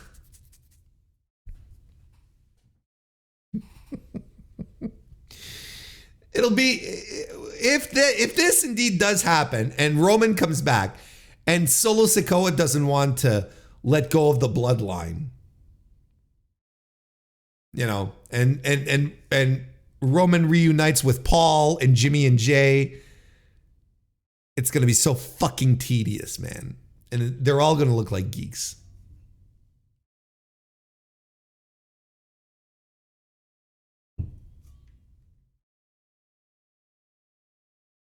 The bloodline. Need to mention it again this week. Like, especially after seeing like Solo Sikoa, the leader, and Jesus, we've dropped off a cliff. Like, all these people are gone. You know, we've expelled Jimmy from the bloodline, and this is the new and I'm like, Solo Sikoa. Anyway, well, anyway, JD McDonough gets Damian Priest's foot on the rope after something, I don't know, south of the heaven though, from the top rope to get the win.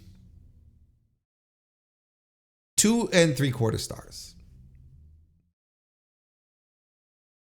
The Kabuki Warriors.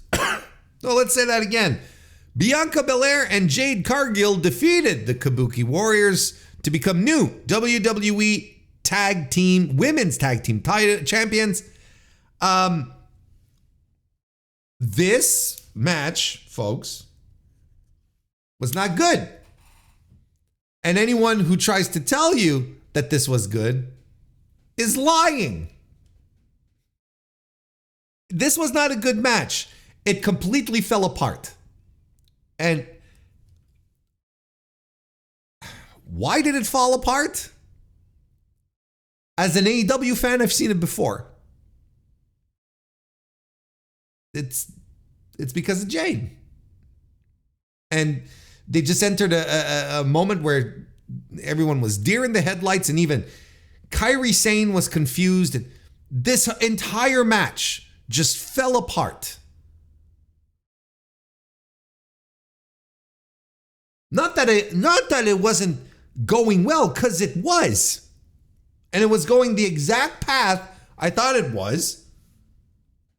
Bianca Belair, Ricky Morton's here, but then gets the hot tag to Robert Gibson or Jade Cargill in this circumstance. And look, Jade does the springboard crossbody, and everyone loses their shit, right? It's like, look, she's trained. Look, the success of the Performance Center right before your eyes. And then immediately after that, like, everything just tumbles into pieces. This house of cards crumbles, and everyone is calling spots in the ring, and the referee is calling spots in the ring. It's a disaster. It just completely fell apart, and it went for too long. It went too long for the level that Jade is at. And look, and where is Jade? What is her level right now? I would argue she's in the exact same spot she was in AEW. These months of training to get her ready that Paul Levesque has been telling us about brought her to this point. She's ready now? Paul, are you sure? Is this why you were keeping her off camera all this time?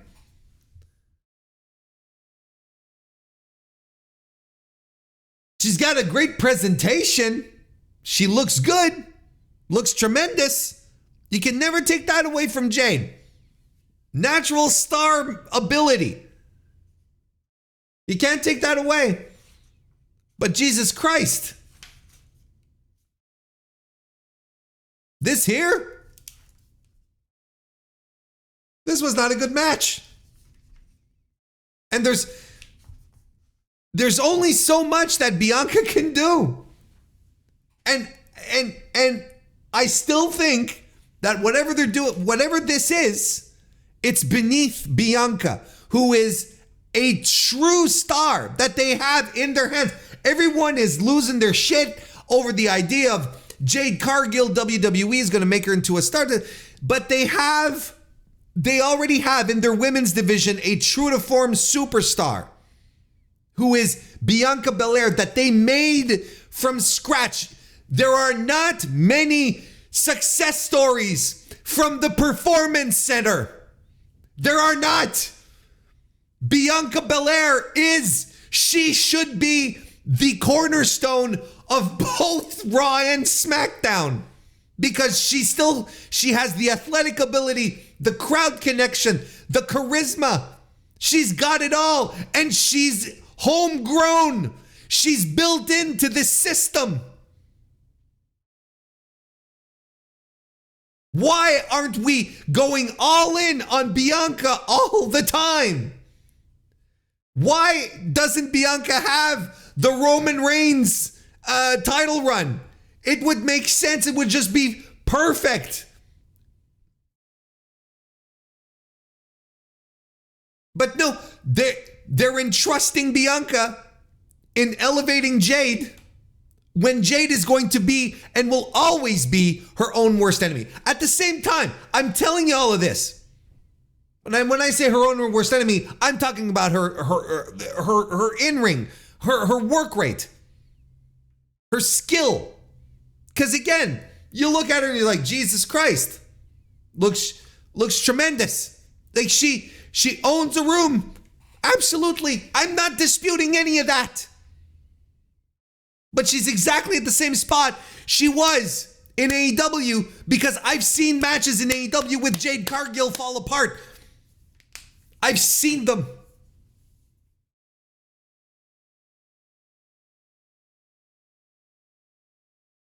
And the reason why, maybe I'm going a little harder here than I was in AEW, because at the time in AEW I was like, well, she's gonna get reps and she's gonna grow. And then she She heads over to WWE, which everyone, including myself, agrees that it's a better fit for her. And the first thing we're told, not the first, but one of the things we're told by Paul Levesque himself is like basically saying, I don't remember the exact quote, but him basically saying, well, she wasn't really ready and she really wasn't getting any training. Now that she's in our hands, she'll be good. And what I saw is not any different. And again, this is a woman. What is she, 31? Not old, but by any stretch of the imagination, but this, what you see is what you get at this point. You know, it's like Hikuleo over in New Japan, who, by the way, I hope Tama Tonga is looking after his little brother as well. But it's like Hikuleo in New Japan. Like at some point, what you see is what you get, and we got to move on. Now, the WWE Universe, who complains that there was too much wrestling on the Monday Night Raw, where there was tournament brackets and we're like, not enough entertainment, too much sports, won't give a shit whether Jade Cargill is good in the ring or not. They won't care. Just like they don't care that Maxine Dupree is the absolute worst pro wrestler in Major League Wrestling right now. They don't care. Because they're enamored with an image, with a picture of what this person should represent. That's what they love. That's what they're into. So they won't care. They won't care if Jade never improves. And honestly, that's probably that's okay.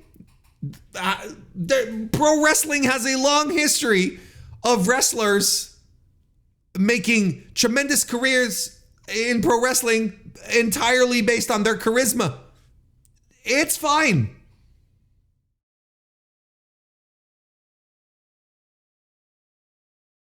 But me as a wrestling fan, I look at, I watch these shows, I see this match fall apart. I can't sit here and tell you, oh, it's fantastic, Jade Cargill is great. No, it stunk. What did I give this? 2 stars. And then the final match, the main event, where Cody Rhodes retained the WWE title, Universal title, combined titles, undisputed title, whatever they call it now. He retained his championship against AJ Styles. Not a big surprise here, but what a great match. This was observably, a great match. 2 guys entirely capable of putting on great matches, getting in the ring together, and just having a wrestling match. Doing stuff like gourd busters. Like, this is refreshing. This is nice. Get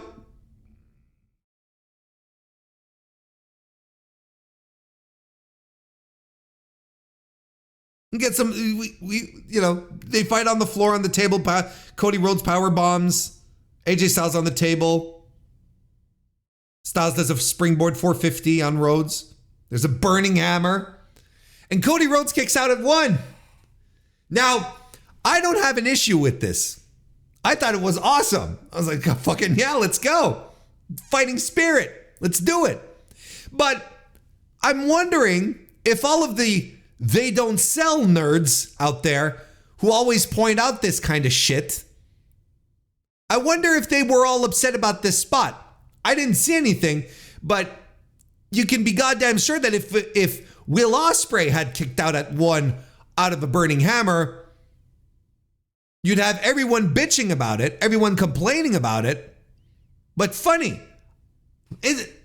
I didn't see,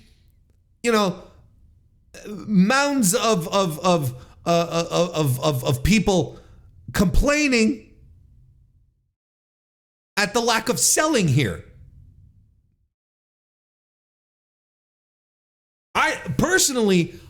I have no issues with it. In fact, I liked it. I thought it enhanced the match. I don't give a shit. I thought it was cool. Cody kicking out at 1, going, yeah, fighting spirit kind of shit. I'm like, let's go. Let's go. This is the kind of thing I'm into.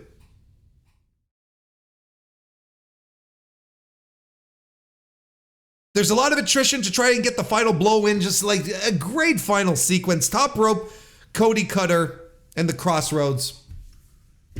AJ Styles, man, even though he's entering his Randy Savage phase, still looks, well, he looks tremendous. He looks better than he ever has, but he can absolutely still go. Cody's a great in-ring storyteller. He gets it so much. And I'll tell you one thing. I think the thing that puts this over for me even more is that, and I want the WWE universe to listen to me right now. I want listen to me. Wasn't it nice to have a main event championship match where there was no interference? Wasn't that nice? Where you're not watching the match, just sitting around waiting for someone to run in and do something. Or have this ref bump and then you get a sequence of nonsense, right? Wasn't it nice to just have a good old-fashioned wrestling match? WWE Universe, you rated it high on Cage Match, 8.67 is where it's at right now as I'm recording. Isn't it nice? I thought it was real nice. I thought it was refreshing. And honestly, this is my favorite WWE match of the year so far. I'm not saying it's a match of the year, but it's absolutely my favorite match so far in WWE. 4.25 star. I thought it rocked. Tremendous. So, yeah, that's all I got. Backlash France.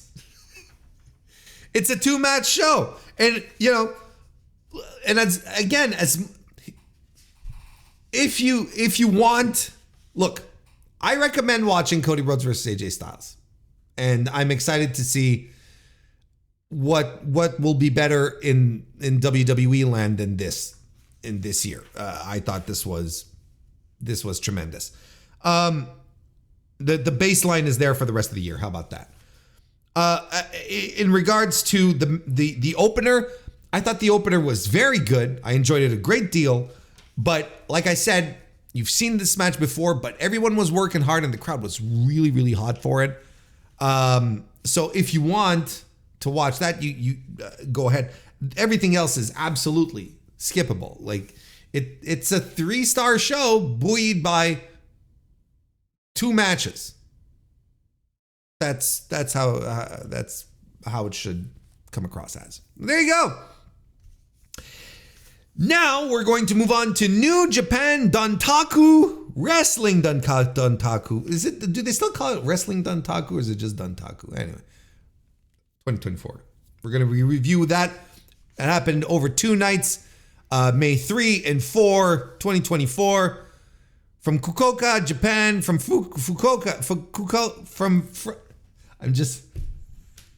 a fucking tongue twister. From Fukuoka, Japan, at the Fukuoka Convention Center. Now, there are a lot of matches that happened on these shows. They were full matches, but we're going to focus on the business end of stuff. Like, do you really want me to take some time to review Doki and Taka Michinoku versus Yujiro Takahashi and Sho? I don't think you do. You know, you want me to get to business, right? Do you want me to review in detail Shoma Kato and Tiger Mask versus TMDK? I don't think you do. We're going to stick to the business aspects of it, if you don't mind.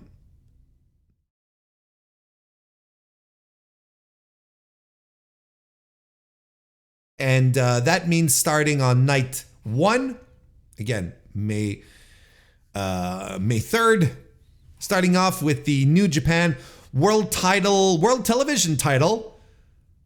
Jeff Cobb defeated champion Zack Sabre Jr. to become World TV Champ. As I said, it should be. That's exactly what I said last week when I previewed the show. I said, wouldn't it be dope if Jeff Cobb won it? And you know what? This match rocked. This was a great match on top of it. On top of it all. This was all really good. And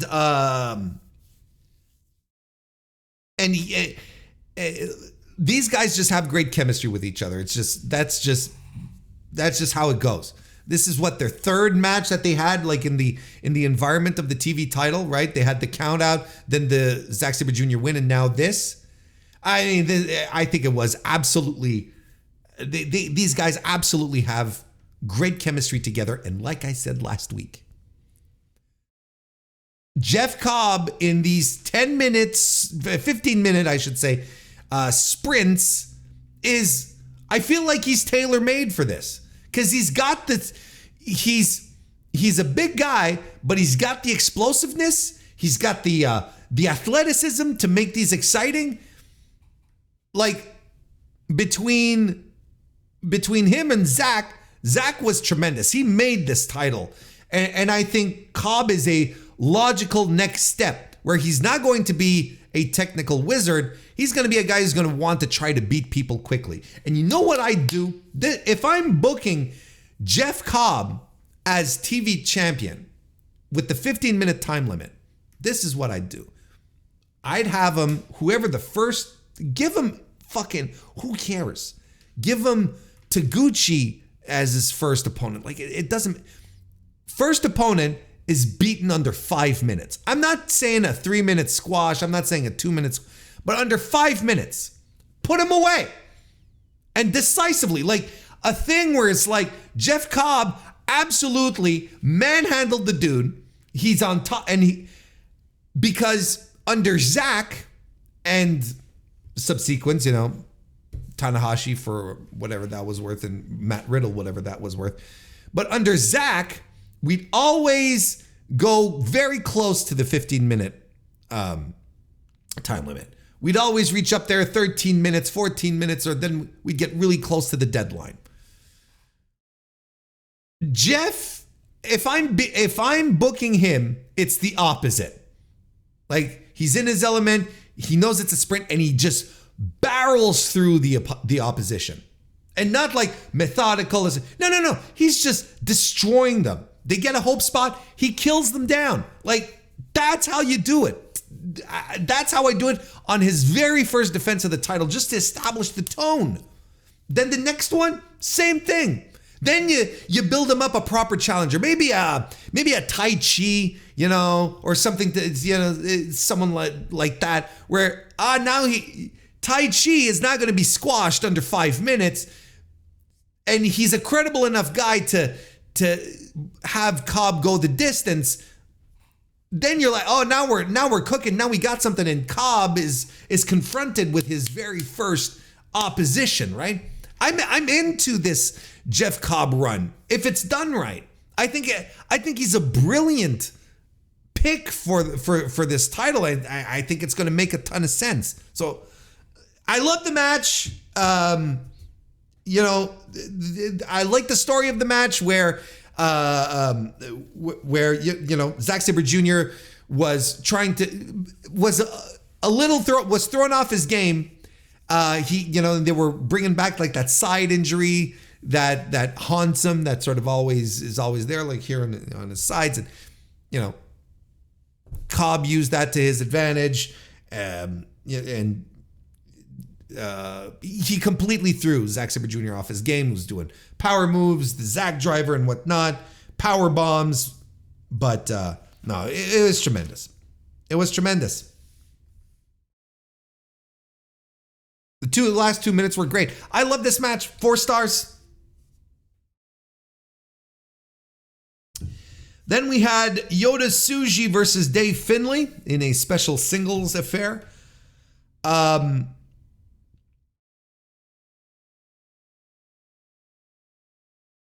tell you what, the crowd lights up when they see Yota Tsuji hit the ring, right?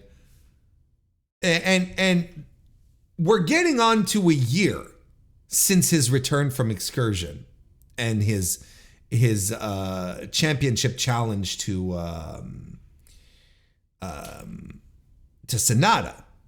We're coming on to a year, and I find that this guy has become much more confident, and it shows. And it shows in his crowd connection and the way he interacts with the crowd now. Like, he knows the crowd is behind him. The live audiences love Yota Tsuji. And he knows they love him. And he plays a lot more into it. And I think it reflects then into everything he does, which is normal. It's natural. If you feel confident in doing something, well, you do it much better, right? You'll do it more naturally, whatever. And that's where we're at with him right now. And it struck me, I guess it struck me because what a miserable undercard it was. I said I wouldn't talk about the undercard, or at least in detail. But night 1 was a miserable undercard. There was an LIJ versus Bullet Club match with War Dogs and Ghetto, which I gave 3 stars. That was my highest rated match of the undercard. I said it was the most fun match of the show so far. LIJ is such a bright spot in New Japan these days, and I really do believe that. But everything else was so... It maybe, and of course, Yota Tsuji's LIJ, maybe, after sitting through this entire undercard, maybe I was starved for something, maybe I was just like, you're thirsty and you don't know it. I was so excited for just about anything else. And seeing Tsuji come out and have this crowd connection, I was like, gee, he really does rule. And the match with Finlay was very good. Very, very good. Finlay gets some good power offense in, does a Blue Thunder Bomb and a Dominator on a big boy like Yota Tsuji. That was pretty impressive. There's this quick sequence by Finlay where he cutters, buckle bombs, and hits the Into Oblivion. Yota Tsuji kicks out. Tsuji, of course, fights back and, does the stomp and big power moves. Then there's some spears, some shenanigans, the shillelagh, followed by a power bomb. Yota Tsuji kicks out to a big reaction from the crowd, but Overkill, which is new. It's not Into Oblivion, the finisher anymore. It's Overkill that gets the win for David Finlay. Which makes us all wonder, what the hell are we doing with Yota Tsuji? But look, we're not.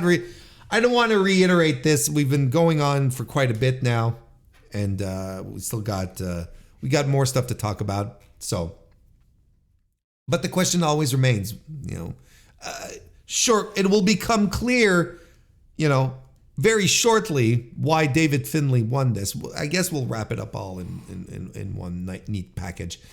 And then the IWGP Global Heavyweight title, where Nick Nemeth defeated Hiroshi Tanahashi. Oh, by the way, I gave 3 3/4 stars to Tsuji and Finlay. I liked it. I liked it a lot. Nemeth versus Tanahashi. I mean, there's nothing, really intrinsically wrong with the match. Like, there's nothing wrong. It's just stale. It's just like happening. And I think that Nemeth, who is in tremendous shape, continues to look like a superstar, who is very capable,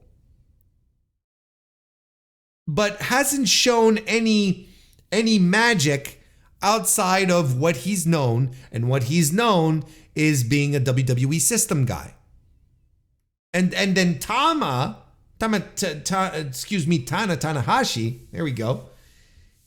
He's a shell of his former self. Look, and you know, he plays the hits and the crowd gets excited, you know, that's fine. And you know, Nemeth does 2 danger zones for the win. And I don't know. I guess Nick Nemeth wanted to, you know, snap his suspenders and go, I worked in New Japan and I fought Hiroshi Tanahashi, but like, it's not, yes, it's Hiroshi Tanahashi, but it's late stage Tanahashi. You know, a lot of American wrestlers just want to wrestle Tanahashi. And, you know, in his backstage comments, Nemeth said, it's like, look, tonight I fought the legend, not Japanese legend, the legend. You know, he's a guy I looked up, and maybe he did look up to him when he was a kid, right? Or during his career. I'm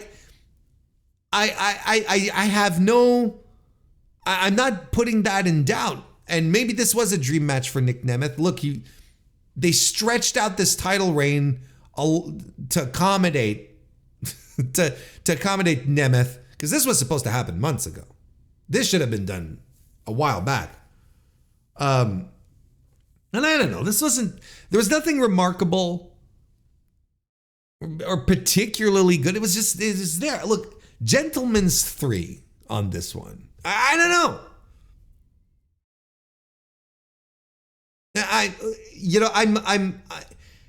If we go back to when I was back doing pro wrestling talk, well, actually, no, Nemeth had, I was rooting for, you know, Nemeth had actually joined the company before my surgery, right?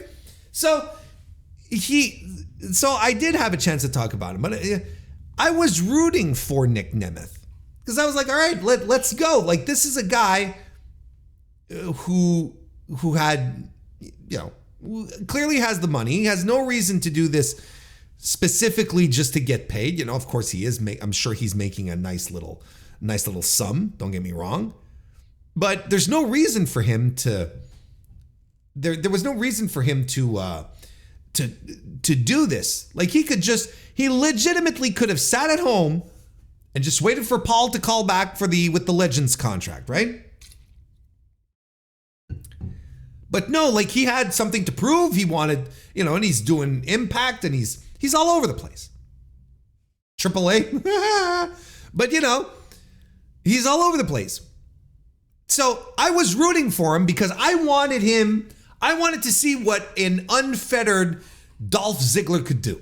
I wanted to see Nick Nemeth completely unchained and see, once relieved of WWE, what you got up your sleeve, pal. Turns out it's more of the same, which isn't necessarily bad, but isn't like tremendously good once you remove yourself from the WWE universe, where then you're like, all right, well, you're a fine pro wrestler, aren't you, Nick? Again, nothing wrong with that. Then after the match, Dave Finlay attacks Nick Nemeth, and Nick Nemeth is pissed off, and he challenges Dave Finlay to a match for the global title the next night at Dontaku, shuffling the card around because Nemeth was supposed to tag team with Hiroshi Tanahashi. So that didn't quite pan out the way that it was supposed to. And anyone who's watched New Japan before knew exactly what that meant. Knew exactly what was coming. We knew what the result was going to be.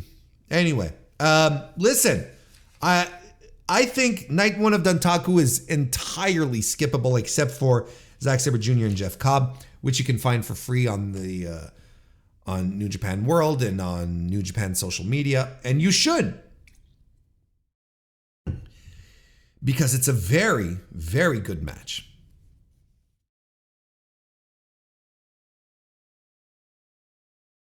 So that's it for night 1. Night 2, of course, May 4th. Again, we're going to skip over most of the undercard. However, I thought this was an overall better show, but nothing like really mind-blowing. Good little match on the undercard between Zack Sabre Jr. and Kosei Fujita versus Jeff Cobb and Callum Newman. It's a good little match where everyone worked hard, showcased especially the young guys, Newman and Fujita. And it's crazy how much Kosei Fujita has improved. He's turning into one of my favorites, a guy where I always rub my hands together. All right, let's get us some Fujita going. So I'm excited for this, to see what he's going to do actually in Best of Super Juniors is what I'm saying. And you can see moments where Callum Newman wants to shine. You can see it, but it's like, not quite yet. No, this isn't my spot yet. But you can see it. And this was good. 3.25 star. But the rest, was fine. But overall, a better undercard. I think there was more energy to it and whatnot.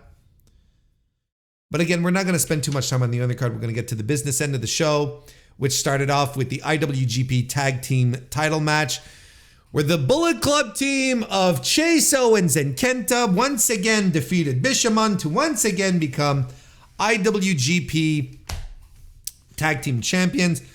I think it's the 700th time that these two teams have fought each other within the past 3 months. This is ridiculous. There were better matches on the undercard than this.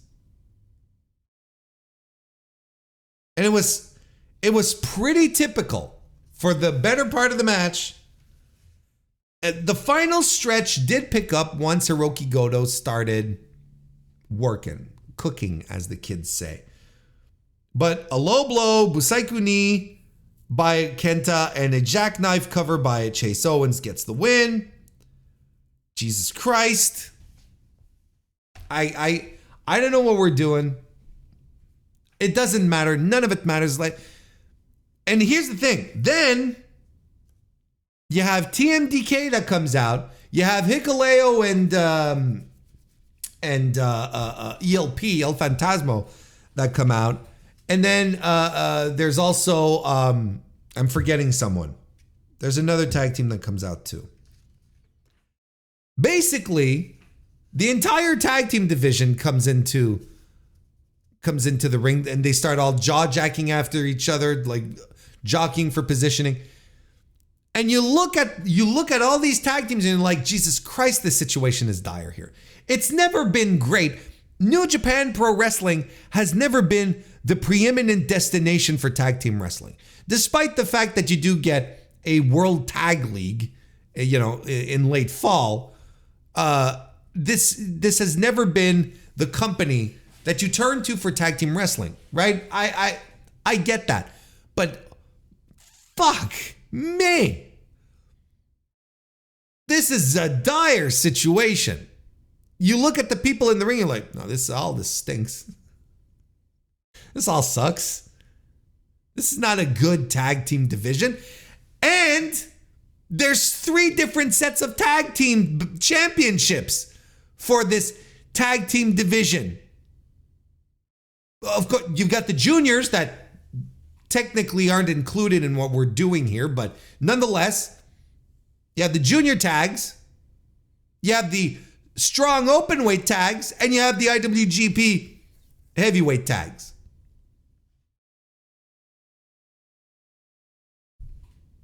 And you look at the situation here and you're like, this is preposterous. It's preposterous. There's no challengers. There's nothing. There's no depth. It's bad. It's just bad. You look at this and you're like, this is not good. I don't care.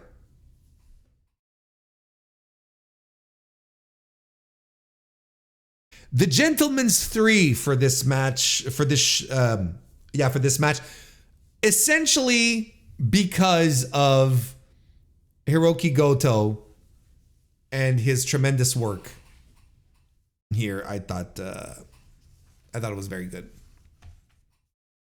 especially in the end. Shingo Takagi defeated Gabe Kidd to retain the Never Openweight Championship. This absolutely fucking ruled. Match of the night, match of the weekend, all promotions combined. This is why I watch New Japan Pro Wrestling. This is why I like diving into Puro once in a while for these types of matches. This is the kind of stuff you don't get in North America. This was tremendous. A brutal fight. Gabe Kidd coming out with championship robes for a minute. Because I was like, there's no way Gabe Kidd is winning this. He's fighting Eddie Kingston for the strong title. They're going to give him the strong title, not the... But for a minute, I'm looking at this. I'm looking at Gabe Kidd hit the ring and I'm like, wait a minute. He looks like $1 million here. And he's not going around being a loudmouth, being the hooligan. He's like, he's focused. Okay, hang on a second here.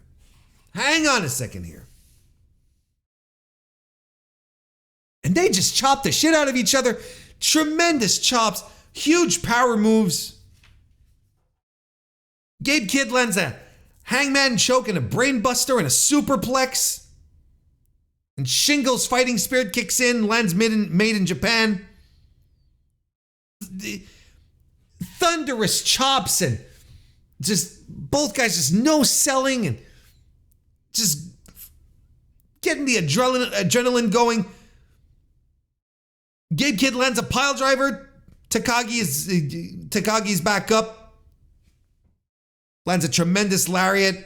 Incredible swipes by Gabe Kidd, is just like laying into him in a headbutt. This was important.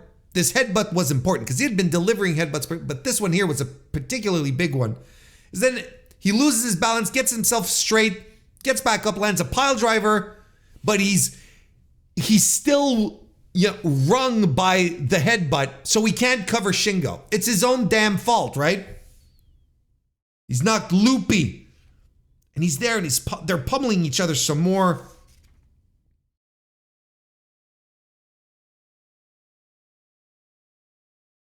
Shingo lays into him.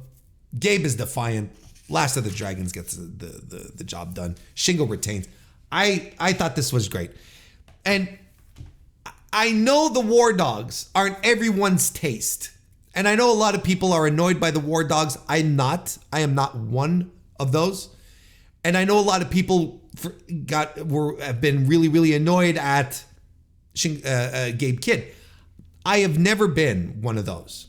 I have always really enjoyed Gabe Kidd, because I'll tell you what, in this company right now,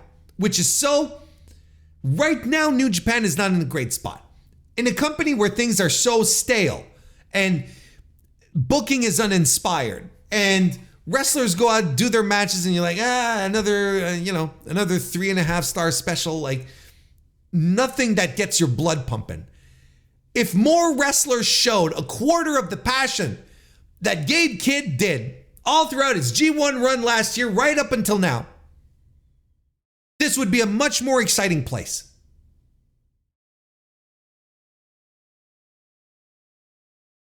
And the little twists that he gave here, it's still the same Gabe Kidd. Gabe Kidd lost this match because Gabe Kidd can't get out of his way. That's the story of the match. Still jawing at the audience, still showboating, pinning, lifting Shingo out of a pinfall attempt. It's all bullshit, but makes sense in Gabe Kidd's character, where he's a hooligan, he's unhinged, and he needs to focus him. The minute this guy finds his focus, he's going to be he's going to go on a tear. Let's go even further here. We keep talking about the Reiwa 3 and Umera. I think we have to include Gabe Kidd in this conversation. As far as young guys that can help carry the company. Because all these guys are all pretty much like pretty baby faces. Ren is what he is, but Ren's not a great heel. You want a great heel? You want a great Gaijin heel that'll be around for 10 years? Invest in Gabe Kidd. I have been on this train. I've never been off, but I'm moving up to the first class wagon. They don't call wagons anymore. Car. The first class car. Wagon. Look at me, with my... It's 1876 and I'm riding around on a boxcar. Wagon. No, but that's the thing. Gabe Kidd, man. We know he has it in him. And now he showed that he can dial back the chaos. Still a work in progress. I'm excited. I'm excited for the future of Gabe Kidd. And this is a tremendous 4 3/4 star. I'm a very, very, very high on this match. Very, very high on this match. 4 3/4 stars. Seek it out. Have some fun for once, God's sake. Dive in and remind yourself that, New Japan's not dead. I mean, yes, you can argue with me. Look, Gabe wrestled Shingo Takagi, arguably one of the best wrestlers in the world, that a guy that you will absolutely have a great match with. Sure, that it's a guarantee. Sure. But it always takes two to tango, and I think this one went a little above and beyond, and it's not entirely on Shingo. This was not a carry job. This was not a single. Sure, he drew the good out of Gabe. Absolutely. Let's keep going. Nick Nemeth versus Dave Finlay. It starts before the bell. I like this. I like the feel of this match. Started before the bell. David Finlay goes super old school in his heat segment. He's doing, slowing things down, and I liked it. And then Nick Nemeth lands an Olympic slam to cool off the Jets. We're going full force forward here. Oh, gee, this great spot where Nick Nemeth is up on, up on the rails on the floor, and David Finlay runs toward him to charge him, but he is going full head of steam, like a shoot sprint. He's not jogging. This is like a full-on sprint. Nick Nemeth moves out of the way, and Finlay just runs right into the rail, completely wipes out, crashes into them big time. Huge spot.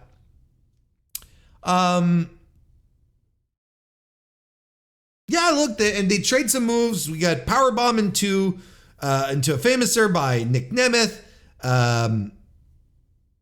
and also Finlay runs into a super kick, which was a really nice spot. But he gets the overkill, gets the win. He is once again your New Japan IWGP Global Champion.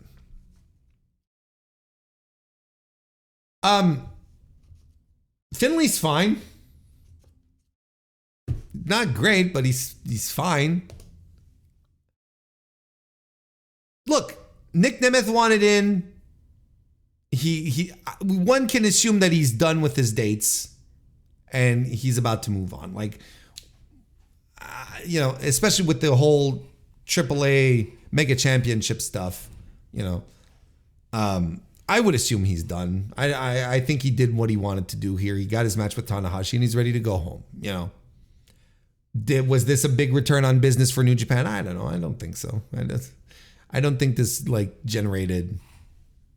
Did they make bigger houses because of Nick Nemeth? I don't know. Probably not, because he main evented against Tanahashi the night before. They did 2,440. And then the next night, night 2, they double it, 4,238. So I don't think Nick Nemeth was a good return on investment. I don't know. Did more people come to Windy City Riot to see Nick Nemeth? I don't know. I would argue no. I think people go to New Japan shows in America to see the New Japan guys, to see the Japanese wrestlers that don't wrestle on American soil usually. Again, that's just me.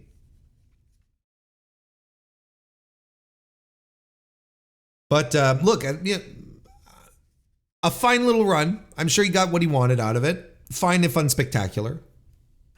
Good. And now we're back to Finley back to square one. Exactly where we were after Wrestle Kingdom. Then the main event, Jon Moxley versus Ren Narita. Look, I want to this could have been, and I'm going to abbreviate this for time's sake, because I do want to finish off with a couple of thoughts. But I thought this was okay. Look, 3.5 stars is what I gave this. I gave 3 3/4 stars to Nemeth versus Finley. I thought that was very good. But 3 1/4 star. I can't even write my handwriting. 3 and 0.25 is what I wrote for Moxley versus Narita. There's some good spots. It was fine, but it could have been so much better. And they really had some good moments in this match. And I like the idea of Moxley having his little crew of preferred guys in Japan, Desperado, Umino, who were just looking out for him. I like that. They had some good moments, and I was handling some of the interference because I thought it was interesting, and to a degree it added, but at some point then it becomes too much. Then they, the House of Torture just don't know when to stop at some point. The lights going out and all that bullshit. Oh my God, do we really have to go that far? But, Evil got involved in this. Which doesn't keep Moxley from winning the match. Actually, Shota Umino, who had been handcuffed and carried back, was freed by El Desperado, who was on commentary and who ran backstage, got some bolt cutters, freed Umino so that Umino could get into the ring to help Mox at the end. Why didn't Desperado get in? Well, Desperado's a smart guy. Like, he knows what he's doing. He's like, oh, let Umino go do the hero thing. He's not a hero. El Desperado's not a hero. He's a scumbag. He's always been a lovable scumbag. But because he's sitting there at commentary with a big shit-eating grin, holding his bolt cutters. And there you go. That's the guy I know. He's not gonna go running. That's fine. So Shota comes back and he fends off the House of Torture, and then a pair of Death Riders gets the job done on Ren Narita. It's fine. And they seem to be setting something up with Evil. I think that's the story of this. They seem to be setting up something with Evil in this match. For the future, I should say. Because Evil was hanging around looking. So the way I'm starting to see how things are going to set up here is Shota Umino is going to lose to Jon Moxley at Resurgence this weekend. Moxley retains the title, and we go to Dominion versus Evil.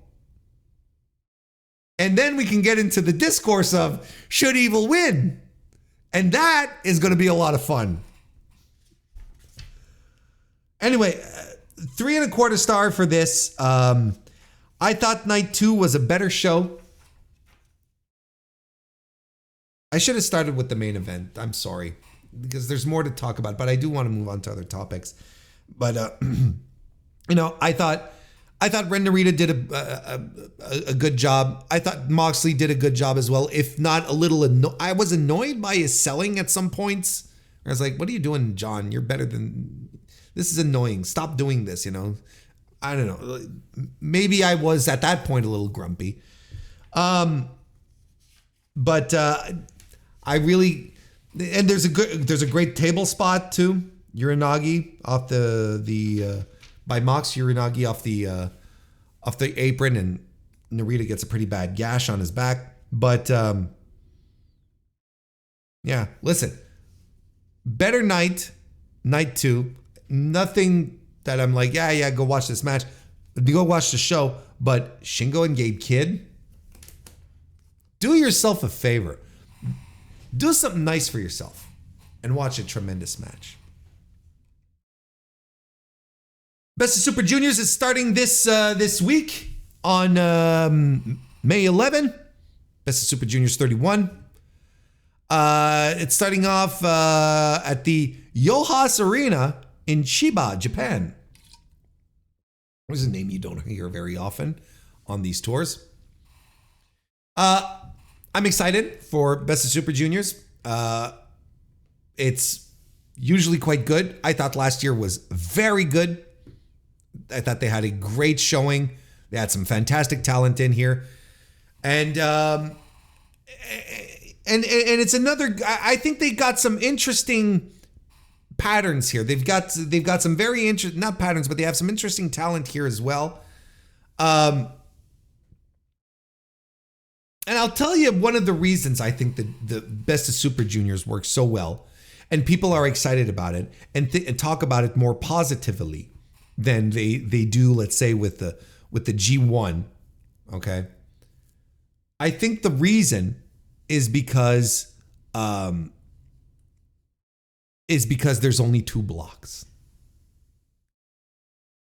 and I'm going to hammer this home at every opportunity I have. But my experience with the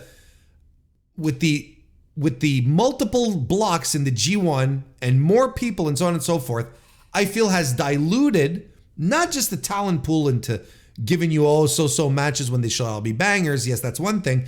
But I think ultimately what it does is that it dilutes the attention of the story you're trying to tell about these 2 guys who are going to win the blocks and this one guy who wins.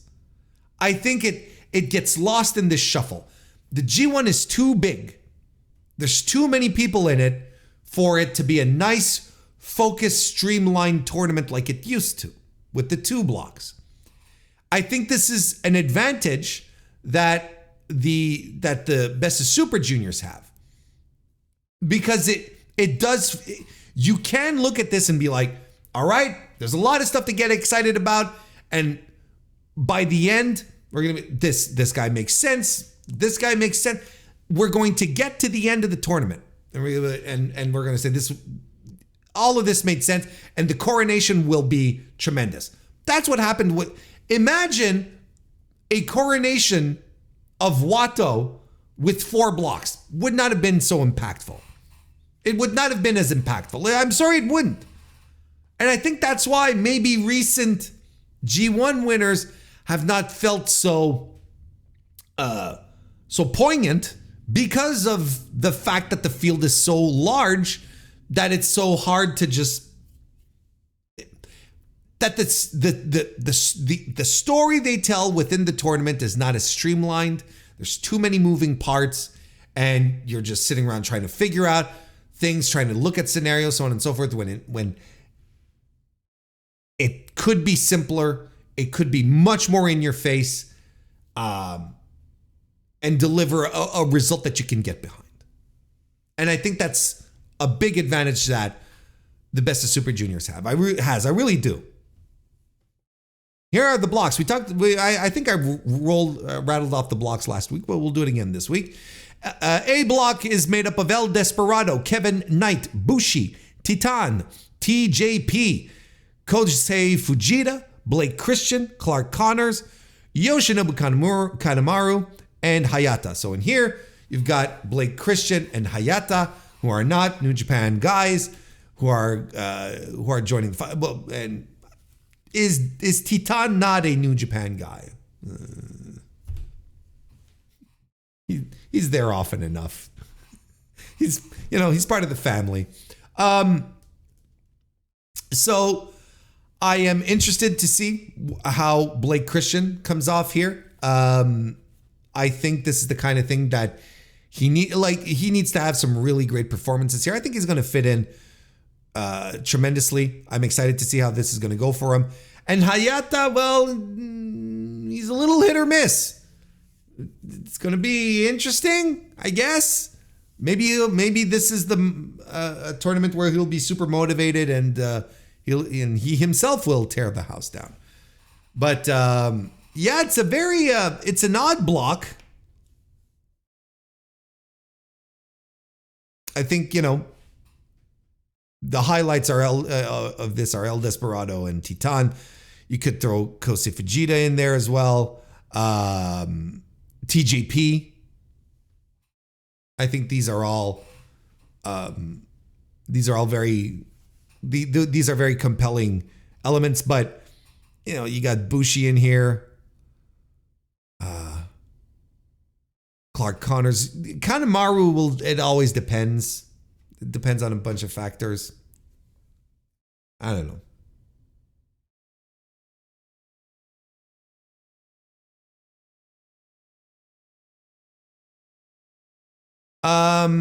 B block is made up of Kushida, Hiromu Takahashi, Doki, Francesco Akira, Robbie Eagles, Taiji Ishimori, Drilla Maloney, the junior heavyweight champion Sho, Dragon Dia, or Dia, I can't remember how to pronounce it, who's coming in from Dragon Gate, I believe, and Ninja Mac, who's coming in from Noah. I think this is a much more interesting block. I think there's a lot more stuff going on here. An overall better table setting of juniors than on the other side. You got Hiromu in here, but you got Doki, you've got Francesco Akira, Robbie Eagles, Dragon Dia. I think it's Dia. Dragon Dia. Who, I personally am not familiar with them, to be completely transparent, but a lot of my Puro acquaintances are very excited at this, so I'm excited if they're excited. I'll be excited to, at the very least, discover someone here, right? And and even Ninja Mac, if he's in a good spot, there's a lot of good here. I think this is a very solid block. Taiji Ishimori, well, will he have his working boots on? I think there's a very solid block that is very, very interesting. Has the potential to have the best matches here. And on top of that, look, I love Francesco Akira. I can't harp on him enough. I love the guy. I think he's a tremendous worker. And Robbie Eagles is as well. There's a lot of really good people here. I'm not mentioning Kushida. Kushida's very good. It's just, Kushida comes in and does his part and leaves at this point, But I mean, I'm glad he's in the tournament nonetheless. Don't get me wrong.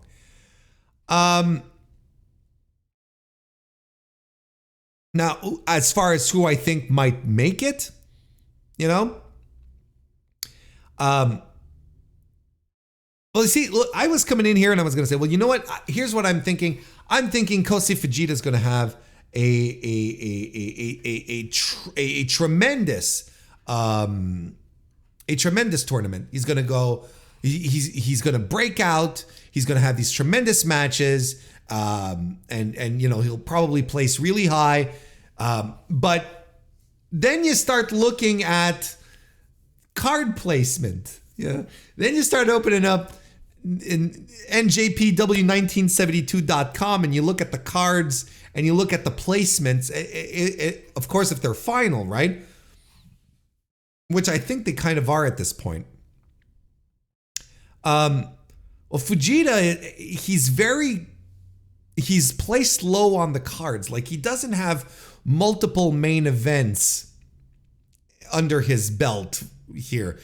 He's not looking to be very highly featured on the card. So it could be, your first appearance in the Best of Super Juniors, and you're going to have to work for it for the next couple of years to improve and improve your standings. I think this is where they're going to go with them, which is unfortunate. It seems that's what the plan is, which is unfortunate because, I kind of would have liked some new blood doing some cool stuff, getting some great positioning in the tournament, maybe going to the semifinals, to the finals.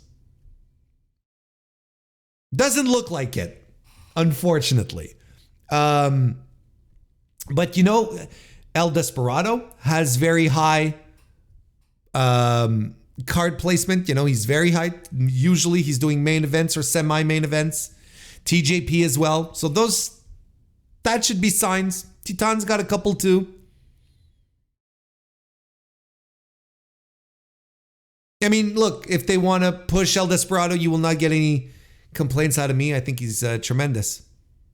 As far as B Block goes, I mean, do we go back to the Hiromu well? I don't think it's a good idea. And I love Hiromu Takahashi, don't get me wrong. But, he's had his moments. He's won the trophy 4 times? Lost last year. He can suffer the loss against this year. That wouldn't be such a big deal. The juniors, like the heavyweights, need some refreshment too. I mean, we need some new faces, some circulation going, right? I would love Doki to have the Wato push this year, as far as the tournament goes.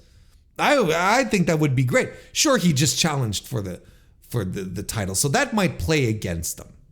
He just challenged Sho in the road to Dontaku. So that, again, might play against him, but he's good and he's got support and the North American crowds love him. I think he's great. Sho will probably, he'll probably place very high. And Hiromu's has 3 main events or something. Doki's placed very high as far as main events and semi-main events. Unfortunately, my boy Francesco Akira's not.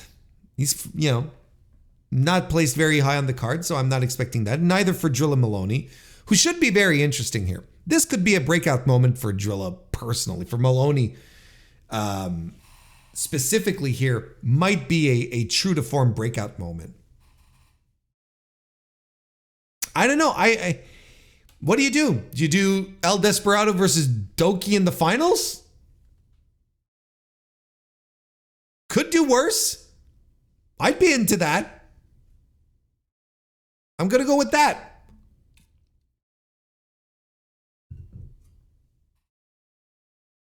I don't think Doki's going to win, though.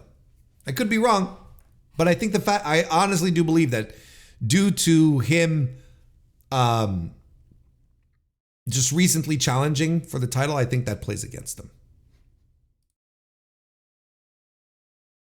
All right, this weekend, New Japan has Resurgence. Coming from Ontario, California at the Toyota Arena. New Japan shows up there for a New Japan of America strong, whatever they call it now. I think it's just New Japan, right? So this is what we have here on this card. On the pre-show match, we've got Matt Vandegrift versus Adrian Quest. It's still this, what do they call these? I forget what they're called. I forget what the name is. But Vandegrift is always in these opening matches. I can't remember what it is, but so that'll happen. But here's an interesting pre-show match that was added. Mustafa Ali versus Leo Rush. On the pre-show, I'm like, for a couple of reasons. One of them being putting Mustafa Ali and Lio Rush on a pre-show, which is very interesting. But Lio Rush getting some New Japan work again after the debacle that happened last year. Is he getting back into good graces? Are we dipping our toes back in? What are we? Because listen, I was very disappointed that things fell apart in New Japan for Lio Rush, because I really really did feel that it's about time to hang it up, folks. I really did feel like he had a lot more to give New Japan, and it was a good fit for him, and he felt like he was on the cusp of truly having a real deal career resurgence. And then stuff happened. We'll see. So that's interesting. Let's go right at the main event. John Moxley will be taking on Shota Umino. Why am I doing reverse? We'll just go. We'll do the opposite. John Moxley versus Shota Umino. I don't think Moxley's dropping the title here, especially after Evil has been eyeing the title over the past week. I think there's something there, and Evil will be in North America because he's on the mid card. So yeah, I think John retains. I think this should be a fun match. I think it's a strong main event to do in North America. I think Shota Umino's story for the North American crowd is very clear, and people really like him. So it's good. I'm into it. I'm excited to see what Mox is going to do with the kid. And I think Evil's going to pop out and challenge him after. Eddie Kingston will be defending the Strong Openweight Championship against Gabe Kidd in a no ropes last standing match. I'm into this. That should be a blast. And I think Gabe Kidd is winning. Shingo Takagi will be defending the Never Openweight Championship against Yuya Uemura. Sure. Absolutely. That'll be a blast. That'll be fun. Shingo's going to retain because Yuya is currently the King of Pro Wrestling champion. So we're not budging there. But this should be a really good match. Like, so far, I got nothing to bitch about. This is going to be good. Hiroshi Tanahashi versus Zack Sabre Jr. Oh, well, things were going so well. The days of the great Zack Sabre Jr. Hiroshi Tanahashi matches are done. I feel like we saw this match just like 3 months ago. I feel like we've just seen this match. You got to put Tanahashi on the card for the North American guys. And if the idea is, Zack Sabre Jr. is winning this, at least he should. Because if he is on a world championship trajectory, you got to build him. You got to make him look that way. You got to make him look the part. Beat the big guy. Beat the boss. That'll be a big win. Big. Strong Women's Championship will be on the line. Stephanie Vaquer will be defending against Alex Windsor. I think this should be a fun match. Vaquer will be retaining. And then we've got ourselves some multi-man matches. Tetsuya Naito and Yota Tsuji will be taking on Dave Finlay and Kenta in a tag team match. Tom Lawler and Fred Rosser will be taking on the West Coast Wrecking Crew. This is the continuation of their feud that came to a peak last at Windy City Riot when the West Coast Wrecking Crew turned on Tom Lawler, destroyed Fred Rosser in the meantime. Lawler, Rosser, former enemies, taking on Lawler's former allies. Former. TMDK, the Strong Openweight champions, tag team champions, will be taking on El Fantasma and Hikuleo for the 7,000th time. Okay. I do hope Tama Tonga is looking out for his other little brother. And Tomohiro Ishii and Rocky Romero and the DKC will be taking on Evil, Red Narita, and Jack Perry of the House of Torture in a trios match. I'll tell you what, if the House of Torture wins this match and Evil is the guy getting the pin on the DKC probably, but you can absolutely expect Evil to show up at the end of the show to challenge Jon Moxley. Mark my words. So that'll be happening this weekend. I, of course, will be watching it and will give you a proper review of all of that next week on the Mr. Warren Hayes Show. But as it stands right now, we're going to wrap up the weekly wrestling inspection.